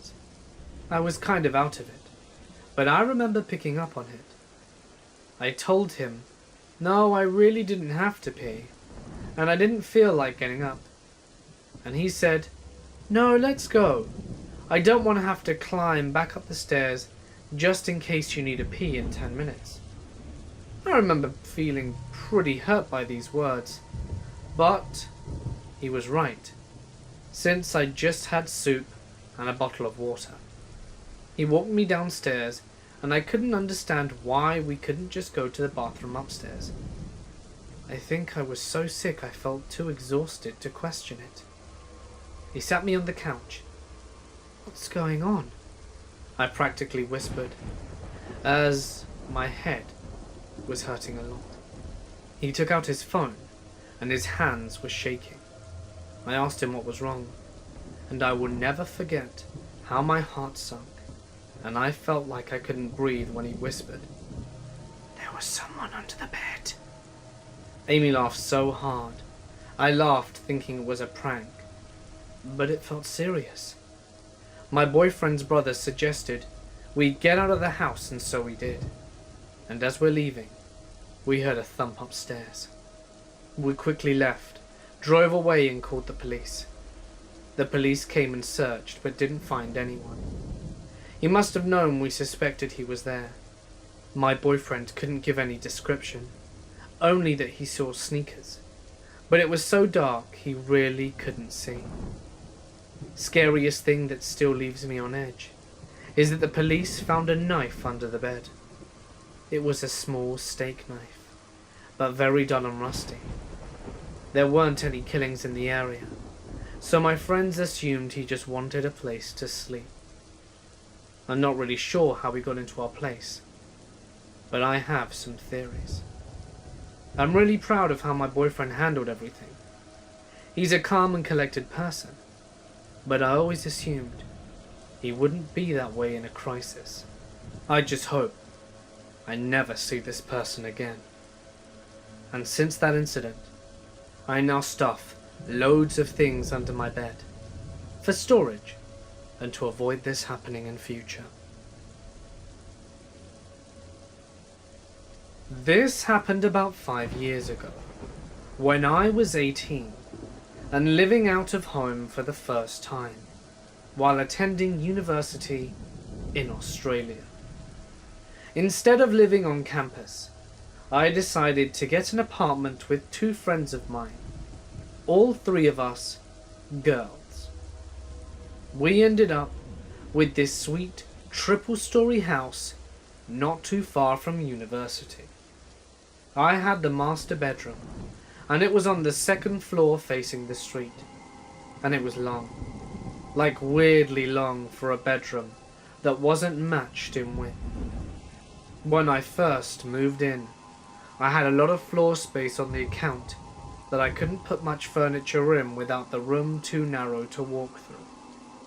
The door to the room was at one end, and at the other end, about 4 or 5 meters away if I remember correctly, was the door to my private ensuite. And opposite that was the door to my private balcony, which, as it was on the 2nd floor, and I was stupid, I never locked. Between the ensuite and the balcony was my bed. Eventually, I filled the room with furniture, mostly bookshelves, which meant 2 things. First, there were about 30 to 40 centimeter wide paths around my room with no other way around unless you started jumping on things. Second, that in order to make it seem less crowded, I stuck up a lot of mirrors. From any one point in the room, I could see myself reflected at least twice, sometimes 3 or 4 times. One night, I was in the shower and like usual, I hadn't closed my ensuite door fully. The vents were pretty terrible, so I liked to let out the steam while I was showering. If the door was open, I could see a little of my room from within the shower, and a little more if I angled myself just right and managed to catch a glimpse of one of the many mirrors. I was halfway through singing "Don't Fear the Reaper" by the Grateful Dead, when I happened to open my eyes and see, reflected in a mirror, a man in a red jumper lying under my bed. If you're ever going to piss yourself in fear, I fully recommend being in a shower. He had his face turned away while he was scratching his head.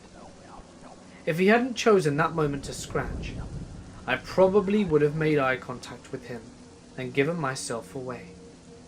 If I hadn't been a theatre student with "The Show Must Go On" branded on my heart, then I probably would have screamed and given myself away even more.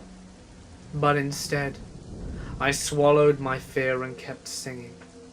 I made sure to move further back in the shower as well, so I wouldn't accidentally catch sight of him again and risk being caught noticing him.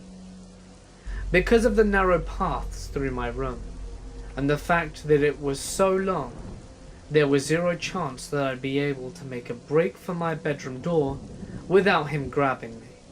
From where he was lying, he would be able to reach out and grab my ankle the second I stepped foot out the bathroom. My phone was on my bed, so I couldn't grab that and call for help. Screaming for my housemates would probably end up with Mr. Under the Bed climbing out and murdering me before they could do anything. But I couldn't stay in there forever. Desperately singing the guitar part of the song, I tilted the shower head away from me and grabbed my towel off the hook, wrapping it around me so that at the very least I wouldn't be naked when I emerged.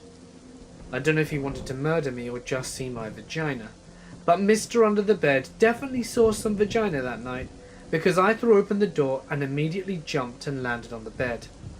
He looked quite shocked as I passed over him, and I bounced from the bed to the floor and pulled the balcony door open, ran out, and then scared the ever-loving shit out of some neighbours as I vaulted the railing in a tower while screaming about an intruder. My housemates were in the living room downstairs and saw me fall through the air into what they assured me was a very majestic heap on the ground. My injuries were minor, and more importantly, my towel stayed on, so I counted that as a win. I explained the situation to them, and they all ran outside, and to the neighbours, who went in to look for the guy. Mr. Under the Bed had already made a break for it through the back door by the time they got there. We called the police, and they found his jumper 2 doors down. Probably ditched because it was bright red and very noticeable. Come on, Under the Bed guy, get your shit together, wear dark clothes like normal creepers. But not the man himself. 5 years later, I've come to tell the story with less horror than I originally did. But now I'm compulsive about locking every door and window in the house, even if my housemates don't think it's a big deal. This happened about 6 months ago. I was 22 at the time, and my daughter was only 4. I lived in a 2-story house with just me, my daughter, and my husband. I was taking at-home classes to be an iPhone specialist, starting at 5 p.m. and ending at 10 p.m. Monday through Friday. My husband had left for his 2 weeks of training that he does every year for the military. So it's just me, my daughter, and our pit bull mix Mavis. We had just finished my class for the week, and had just this weekend free, so I decided that we would go to my mother's house until Sunday. So I packed up my stuff and my daughter's stuff, and we went for the weekend. We returned home Sunday to find someone had broken into our home. There were muddy footprints and windows open, but nothing was missing. I was going to call the police, but my sister's husband explained that the cops wouldn't do anything. Nothing happened that night, but the next day my mother came over to pick up my daughter, so I could do my classes without worrying what she was into. They left, and I went to watch the class upstairs. I put my headphones on so that I can hear my instructor teach the class, but I swear I kept hearing stuff downstairs. I even texted my mum and told her I kept hearing stuff downstairs, and it was creeping me out. But she assured me that it was probably just Mavis, because everything was locked up tight, and no one could get in. I agreed, thinking I was probably just freaking myself out. I continued listening to my instructor teach, and I swear I heard footsteps on the stairs. So I hurry up, take my headset off and listen. But then I didn't hear anything. I walked down the stairs and didn't see a thing. So I went back to class. After my 10 p.m. class was over, and my mum decided to just keep my daughter for the night, I was doing my homework with Mavis upstairs, when all of a sudden, she starts barking and growling and ran downstairs. Now, Mavis will usually bark and growl at the slightest noise outside, so I didn't think much of it, but decided I should check it out anyway, because of what happened while I was at my mother's. Again, nothing out of the ordinary, so I went back upstairs. I was finally done with homework, and it's about midnight, so I went downstairs and called my mum like I do every night. We were talking, and I decided to open my daughter's door and peek in. I didn't know why I did this, because my daughter was at my mother's for the night. Just a habit, I guess. I should have mentioned earlier that when you look in my daughter's room, her bed is on the far wall, a good ways away from the door. so you can clearly see under the bed. So I opened the door, and to my horror, there's a man under her bed. I just froze and didn't move, and just stood there in shock. After what felt like minutes, I slowly shut the door and whisper into the phone to my mum that there's a man in the house under my daughter's bed. My mum was terrified, and she screamed at me to get outside and stay on the phone with her, as she had my brother call the police. So I ran outside with Mavis and waited for the police to arrive. In about 3 minutes they arrived and searched my house, and found no one, but discovered my bathroom window was open, and they happened to shine their light at the living room window, and I could clearly see 2 huge handprints where they slid the window down. The cops waited for my mum and brother to get there, and while we were waiting, they told me about this man that usually stays in houses down from mine with his parents. Both of his parents have a pretty bad drug habit, and this guy has been known to put women in the hospital and trying to kill them. What scares me even more is since we have bought this house, my daughter has been terrified and always told my mum she wanted to stay with her because it wasn't safe at mummy and daddy's house. I didn't think too much of it because I thought maybe it was just a new place, and you know how kids are with new places. After this whole thing happened, I stayed with my mum until my husband came home. We decided to ask our daughter about the house. What she told me absolutely terrified me. She said that at night, while her dad and I slept, monsters came to her window and tried to get in. She says it's a boy monster and a girl. The next day we installed alarms on all the windows and security lights. I can't stop questioning why. Why would the man hide under my daughter's bed? Was he waiting for me to go to sleep? Was he waiting for my mom to bring my daughter back home and I put her to bed? I get sick to my stomach, thinking about what could have happened. My sister is a little than 2 years older than me. We shared a room all the way up until she was 19 and moved away for college. This is a story of when she was little. A story that she told me when I was little, and one that Mother and I still talk about to this day. My sister is now trying to convince herself that it was a bad dream, but she never did like talking about it. She was 2, or maybe 3, and she had a room to herself, with a white metal bed at the wall in the corner. I know this from a photo taken from the time. They had only lived in the house for 2 months, when she started crying in the middle of the night. My parents would rush in to calm her down.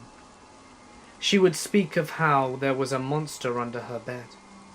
Typical kid stuff. My dad would tell her it was just a dream. But my mother, who lived her whole life with strange and unexplainable things happening to her, it continued to happen. Each time my sister would give more details about the monster.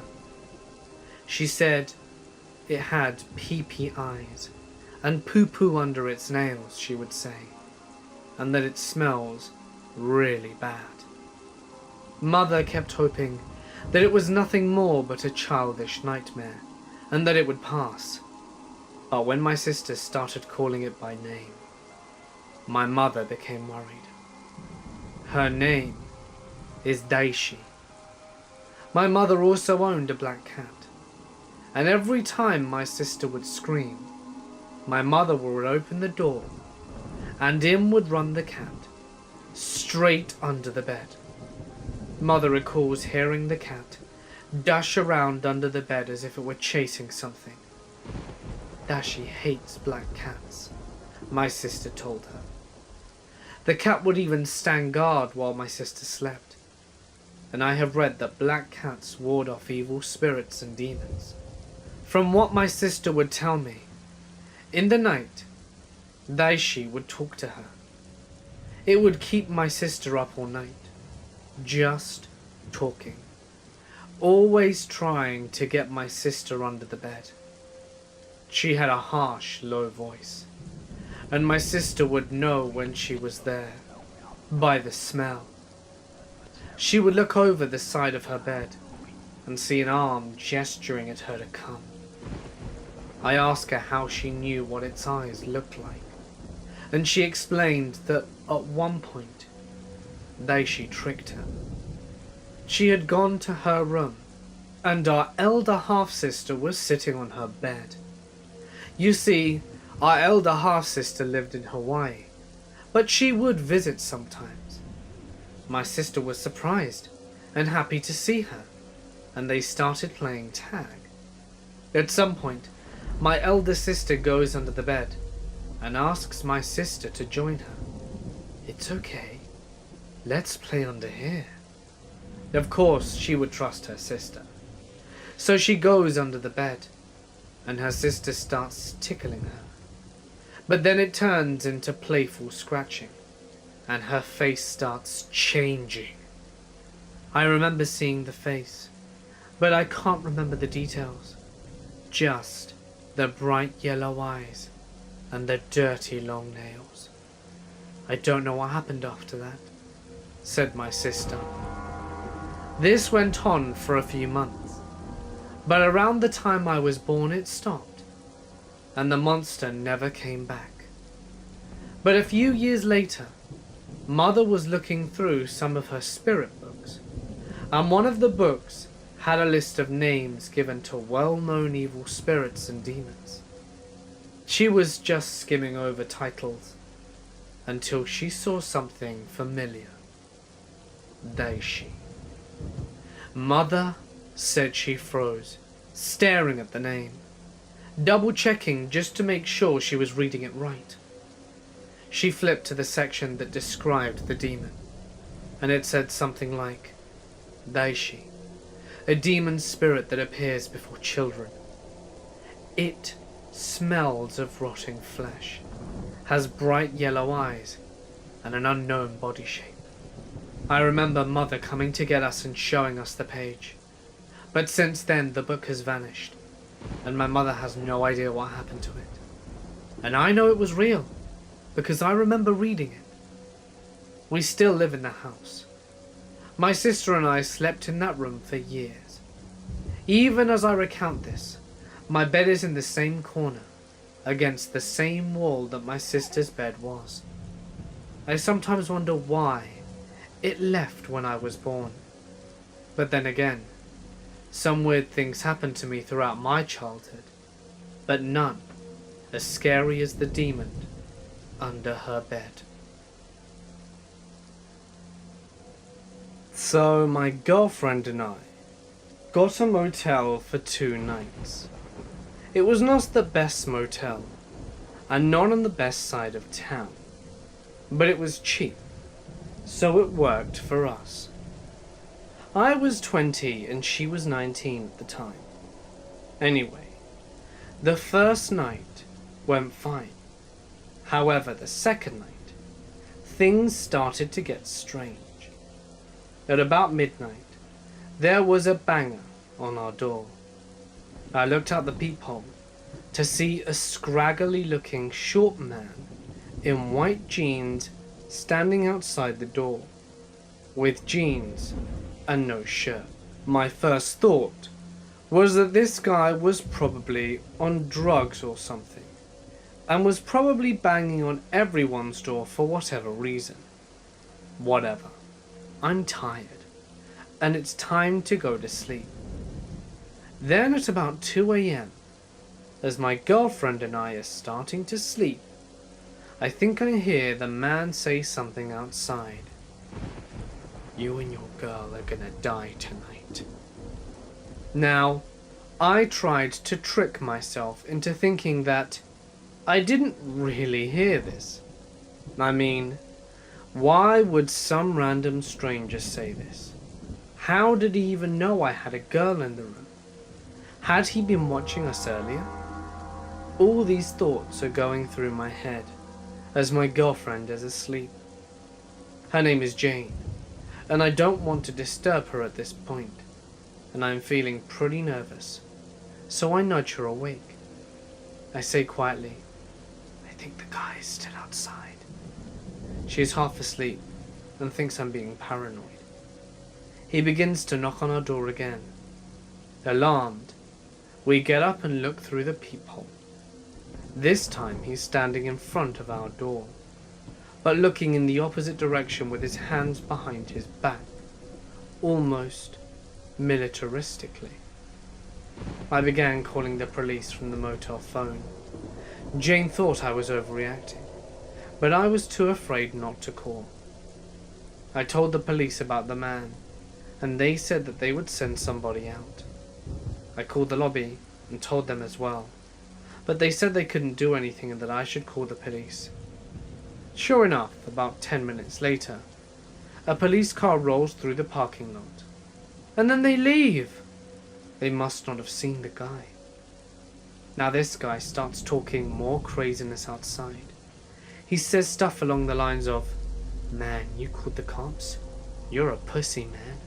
I'm gonna kick your ass."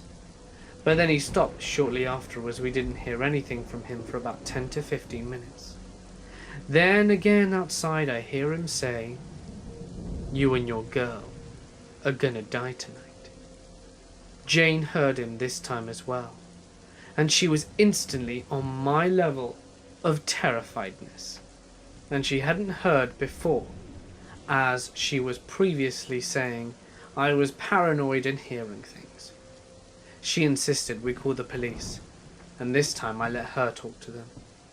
She was much more shaken up over the phone, and conveyed a necessary sense of urgency that I wasn't capable of. Again, a police cruiser comes through the parking lot. I see the car is about to leave again. Pissed off, I walked outside to the cruiser, as I felt safe enough since the police were there, and I asked why they were leaving. They said that they talked to the guy, but he wasn't doing anything obviously criminal, so they couldn't do anything about it. The officer said he was messing with the air conditioning in our room, and I explained to the officer the comments we heard the man making about killing us, but again, he told me there was nothing he could do. What the hell? So the cop leaves again. They leave me and my girlfriend alone at this motel with the crazy asshole for the second time.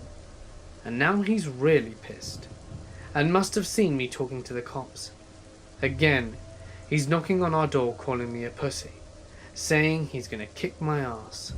So I called the cops for a third time, and about 15 minutes later, I heard the sound of handcuffs outside my room, and I had never felt relieved so fast. I don't know what happened, and why they finally decided to arrest him. I'm just so glad that they did. I could hear him saying, "What did I do? I didn't do anything," while they were cuffing him. As soon as the police were gone, my girlfriend and I left the motel. Luckily, my friend was awake at 4 a.m. when I called him, and we crashed at his house for the night. When we were pulling out of the motel parking lot, I could see the man in the back of the police car looking at me, the deadliest look I had ever seen. About 10 years ago, I worked for a short time at a small gas station close by my house. Both of my kids had started school, and we always needed extra money. I was about 26 or 27, and had not ever really worked anywhere before, but it was fun. We stayed a little busy throughout the day, as there were 3 factories very close by, and would get a lot of traffic from the employees there, especially at shift change times. One weekday mid-morning, I was working by myself, which was unusual, but my manager, who usually worked days with me, was out sick. No big deal. It was no more than what I could handle. There were people in and out all morning, and nothing out of the ordinary was happening, until a transfer truck pulls in and parks to the side of the building. We didn't carry diesel fuel, but it wasn't unusual to have big trucks pull in for drinks or the bathroom or whatever. The driver walks in, tall guy, not unattractive, but a little creepy looking. He had a huge refillable coffee mug and asked me if there was fresh coffee and if I would refill his mug.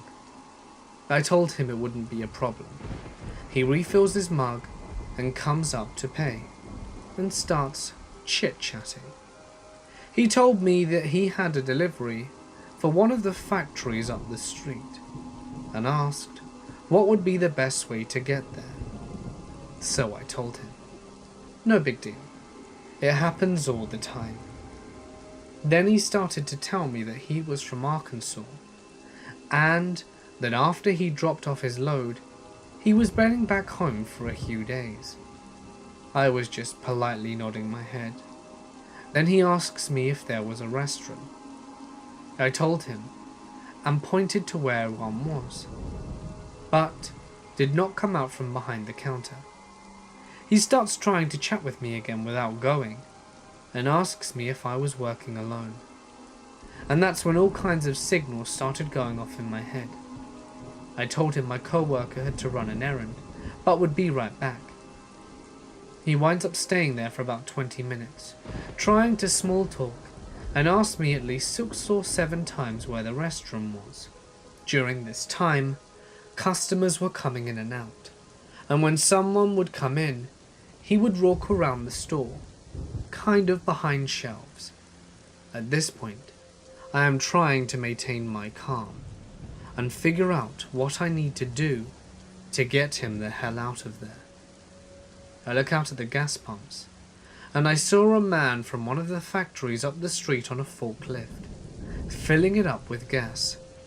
When he comes in, I was trying to start a conversation and ask him stupid questions to get him to look at my face, so I could gesture to where the creepy guy was standing behind the potato chips. He didn't catch the hint until he walked out the door and turned back to look at me as I mouthed, "Help me." He turns around and comes back in, and by this time creepy guy had come out from behind the potato chips, and forklift guy asks me if I'm okay. I tell him no, and he asks if I need help, and I say yes. All of this being said very low, where creepy guy cannot hear. And all of a sudden, forklift guy runs around to the chips and slams creepy guy into the Coke cooler, telling him the lady wants him to leave. Creepy guy runs out, jumps into the truck, and hightails it out of there, while forklift guy stays with me until I call the police and they get there. I make a report, give a good description, and call the co-worker to come and stay with me, and the police and the forklift guy leave. About an hour later, one of the cops come back to tell me that they caught the guy speeding on the highway leading out of town. He not only had an empty trailer on the back of his truck, he had not been to drop off his load, and he didn't leave in that direction. And no way did he have the time to get to the factory, unload and get back out from where he was going, and be pulled up in that amount of time. But he also had pistols that had been reported stolen in Alabama, and had just been released from prison, where he had served 2 years for rape and was wanted in Missouri for not reporting in for his probation officer after being released. I have no clue why he was in a transfer truck, or what the hell he was doing in a small town in Georgia, but he clearly was making his rounds through the southeast. I quit that job within a week, and never worked in a gas station again. A while ago, I was staying at an upscale hotel in the safe area of a large Midwestern city.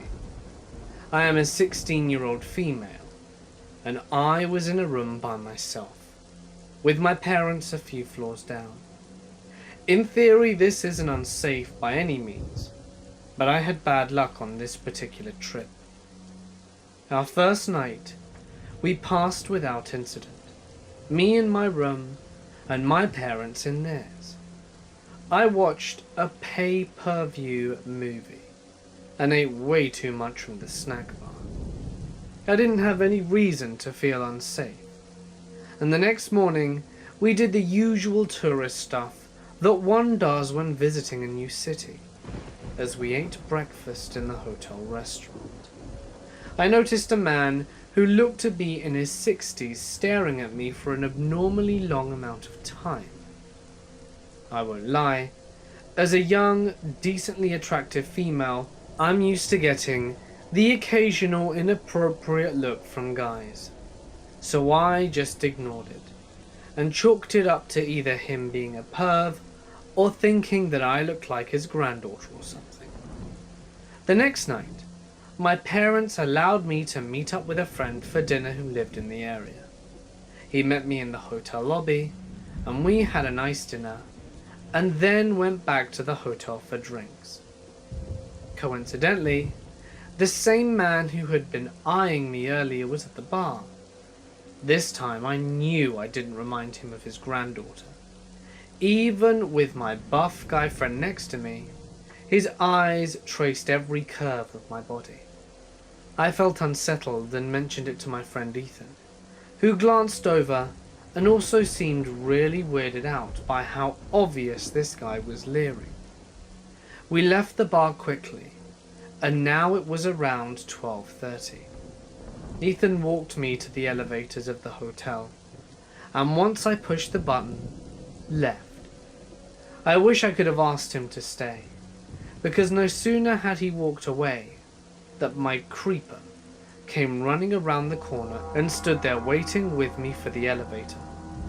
I felt so uncomfortable knowing that he would be seeing which floor I was going to, but it hadn't occurred to me to get off at a different floor this time, and even if I did, I knew he planned on following me, so it would have just been a bad move. When we were in the elevator together, I tried to keep my eyes averted from his, but they literally bore into my body, and I kept backing up, too scared to even speak. But what freaked me out even more was that he hadn't pressed a single elevator button, so he planned on getting off when I did. When I got to my floor, I almost ran to my room, and the guy just stood at the end of the hallway waiting to see where I would go. I stayed in my room for 15 minutes until I was sure he was gone, before I told my parents what had happened. They were freaking out, and told hotel staff that there was no sign of the guy, and it was really late. So I just locked my door and tried to go to sleep. I had almost drifted off, when I heard a knock at my door. Now I'm not an idiot. I've listened to these stories for a long time, so I didn't just go and open the door at nearly 2 a.m. Instead, I turned on the light and froze.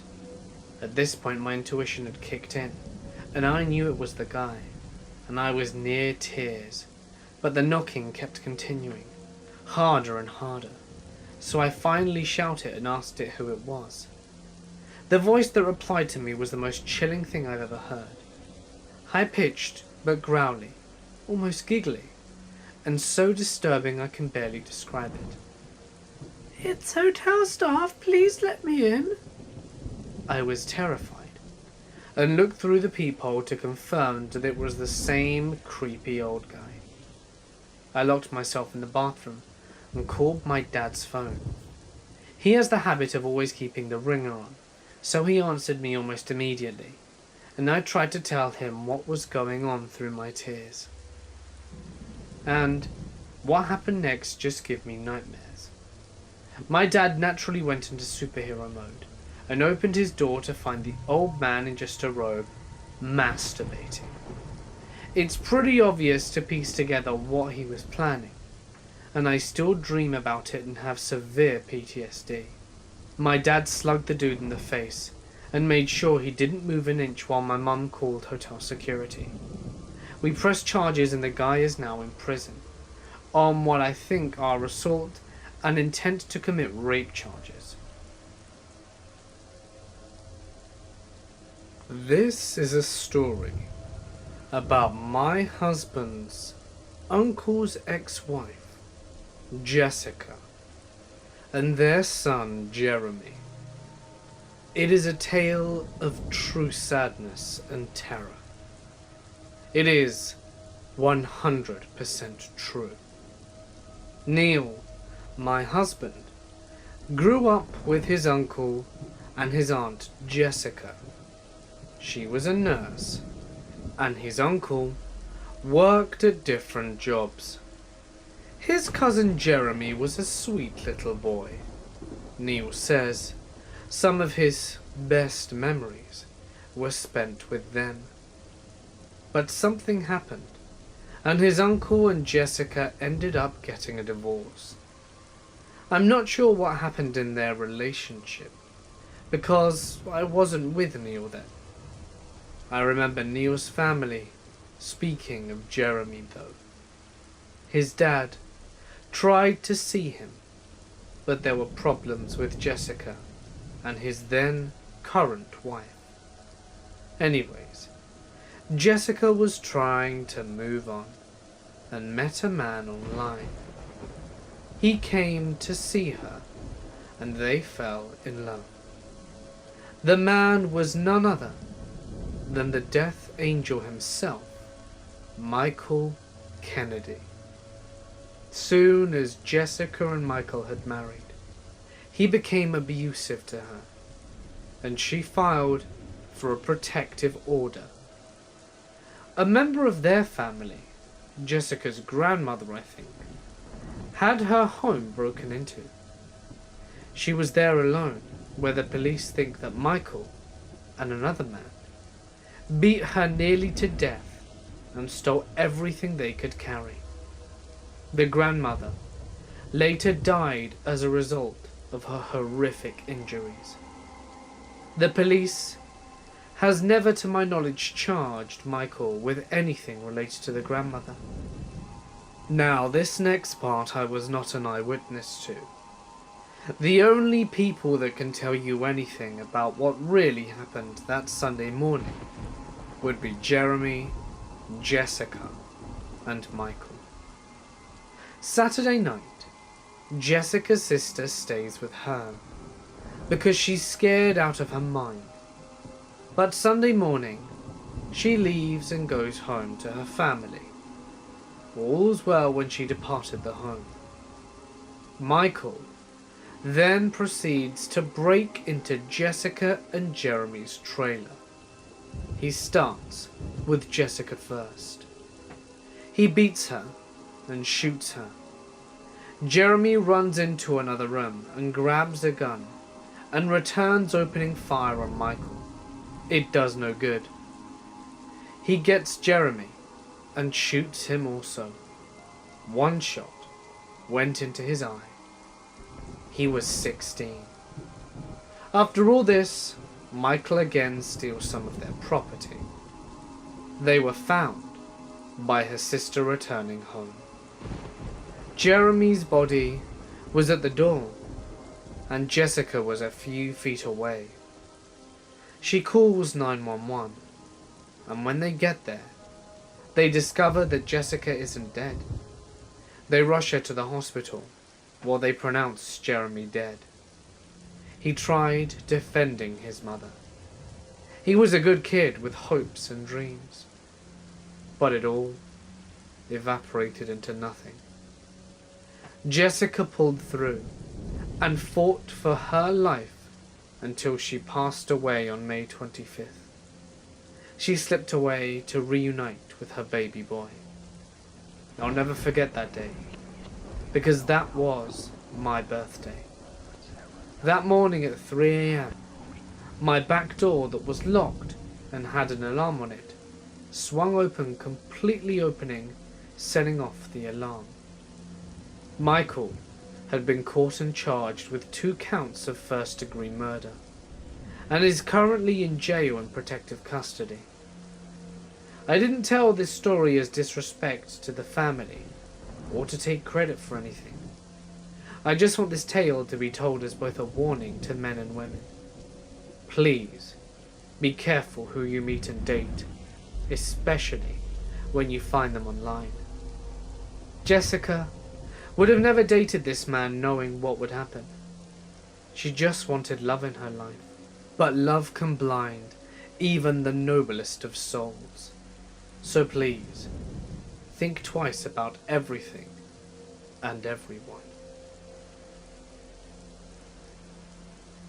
When I was about 14, I lived in a small town. My dad was there on temporary assignment. It was the summer of my 8th grade year, and we were about to move back to the city. I had a friend, Lawrence, who I met at the local middle school. Since my family was leaving in a couple of weeks, she let me stay the night over at Lawrence's house. Lawrence was a cool guy, but always acted tougher than he really was. That morning, Lawrence tells me that he found a cave in the woods, about 2 miles away. He said we should go exploring, and in my naive 14-year-old mind, I thought this was a great idea. I mean, what is the worst that can happen? And it's important to note that my friend had not been inside the cave yet. So we go to the location. It's pretty far in the woods and very hidden. When we walk in, we discover that other people had been there before. We see beer bottles, potato chip bags, and other convenience store junk. Then, a little further in the cave, we stumble on this area. This is where my note meter just started jumping. The area had a putrid smell and was lined with garbage. I saw a few needles, and at the time I didn't know why they were there.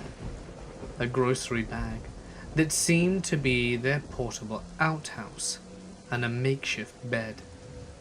Someone was living there.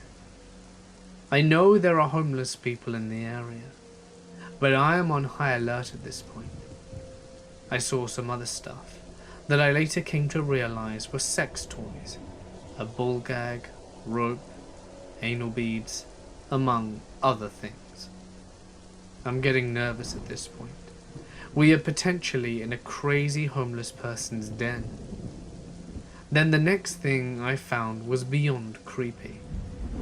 It looked like a photo album. I picked up the album with one hand and held my flashlight with the other, trembling. The first thing I saw were vintage photos of a prison. However, then I saw a picture of a pile of bodies. I immediately recognized that this was the Holocaust, because one of them was a man wearing a star on his uniform.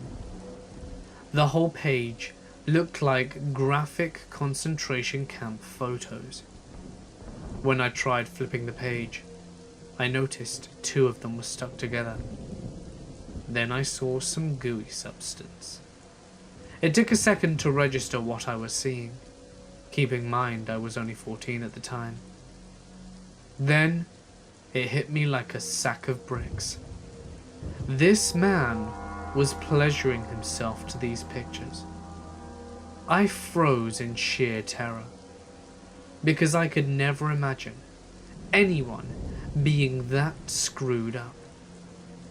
It is hard to describe the other feelings I had, but it is a feeling you get when you've experienced evil in its purest form. At this point, my note meter jumped from 9 to about 20. I see Lawrence right behind me, and before I was worried if I told him we needed to leave, he would call me a pussy. At this point I didn't care, and simply screamed at him to get out now. To my surprise, he just said, "Good idea," and we noped out of there and didn't stop running until we got home. I realized when we got back to his house, he had a look of pure dread. I told him about the book. Then he told me what he had found. It was another photo book with pictures of women gagged and bound. There was also a picture of what looked like a child with a badly burnt face.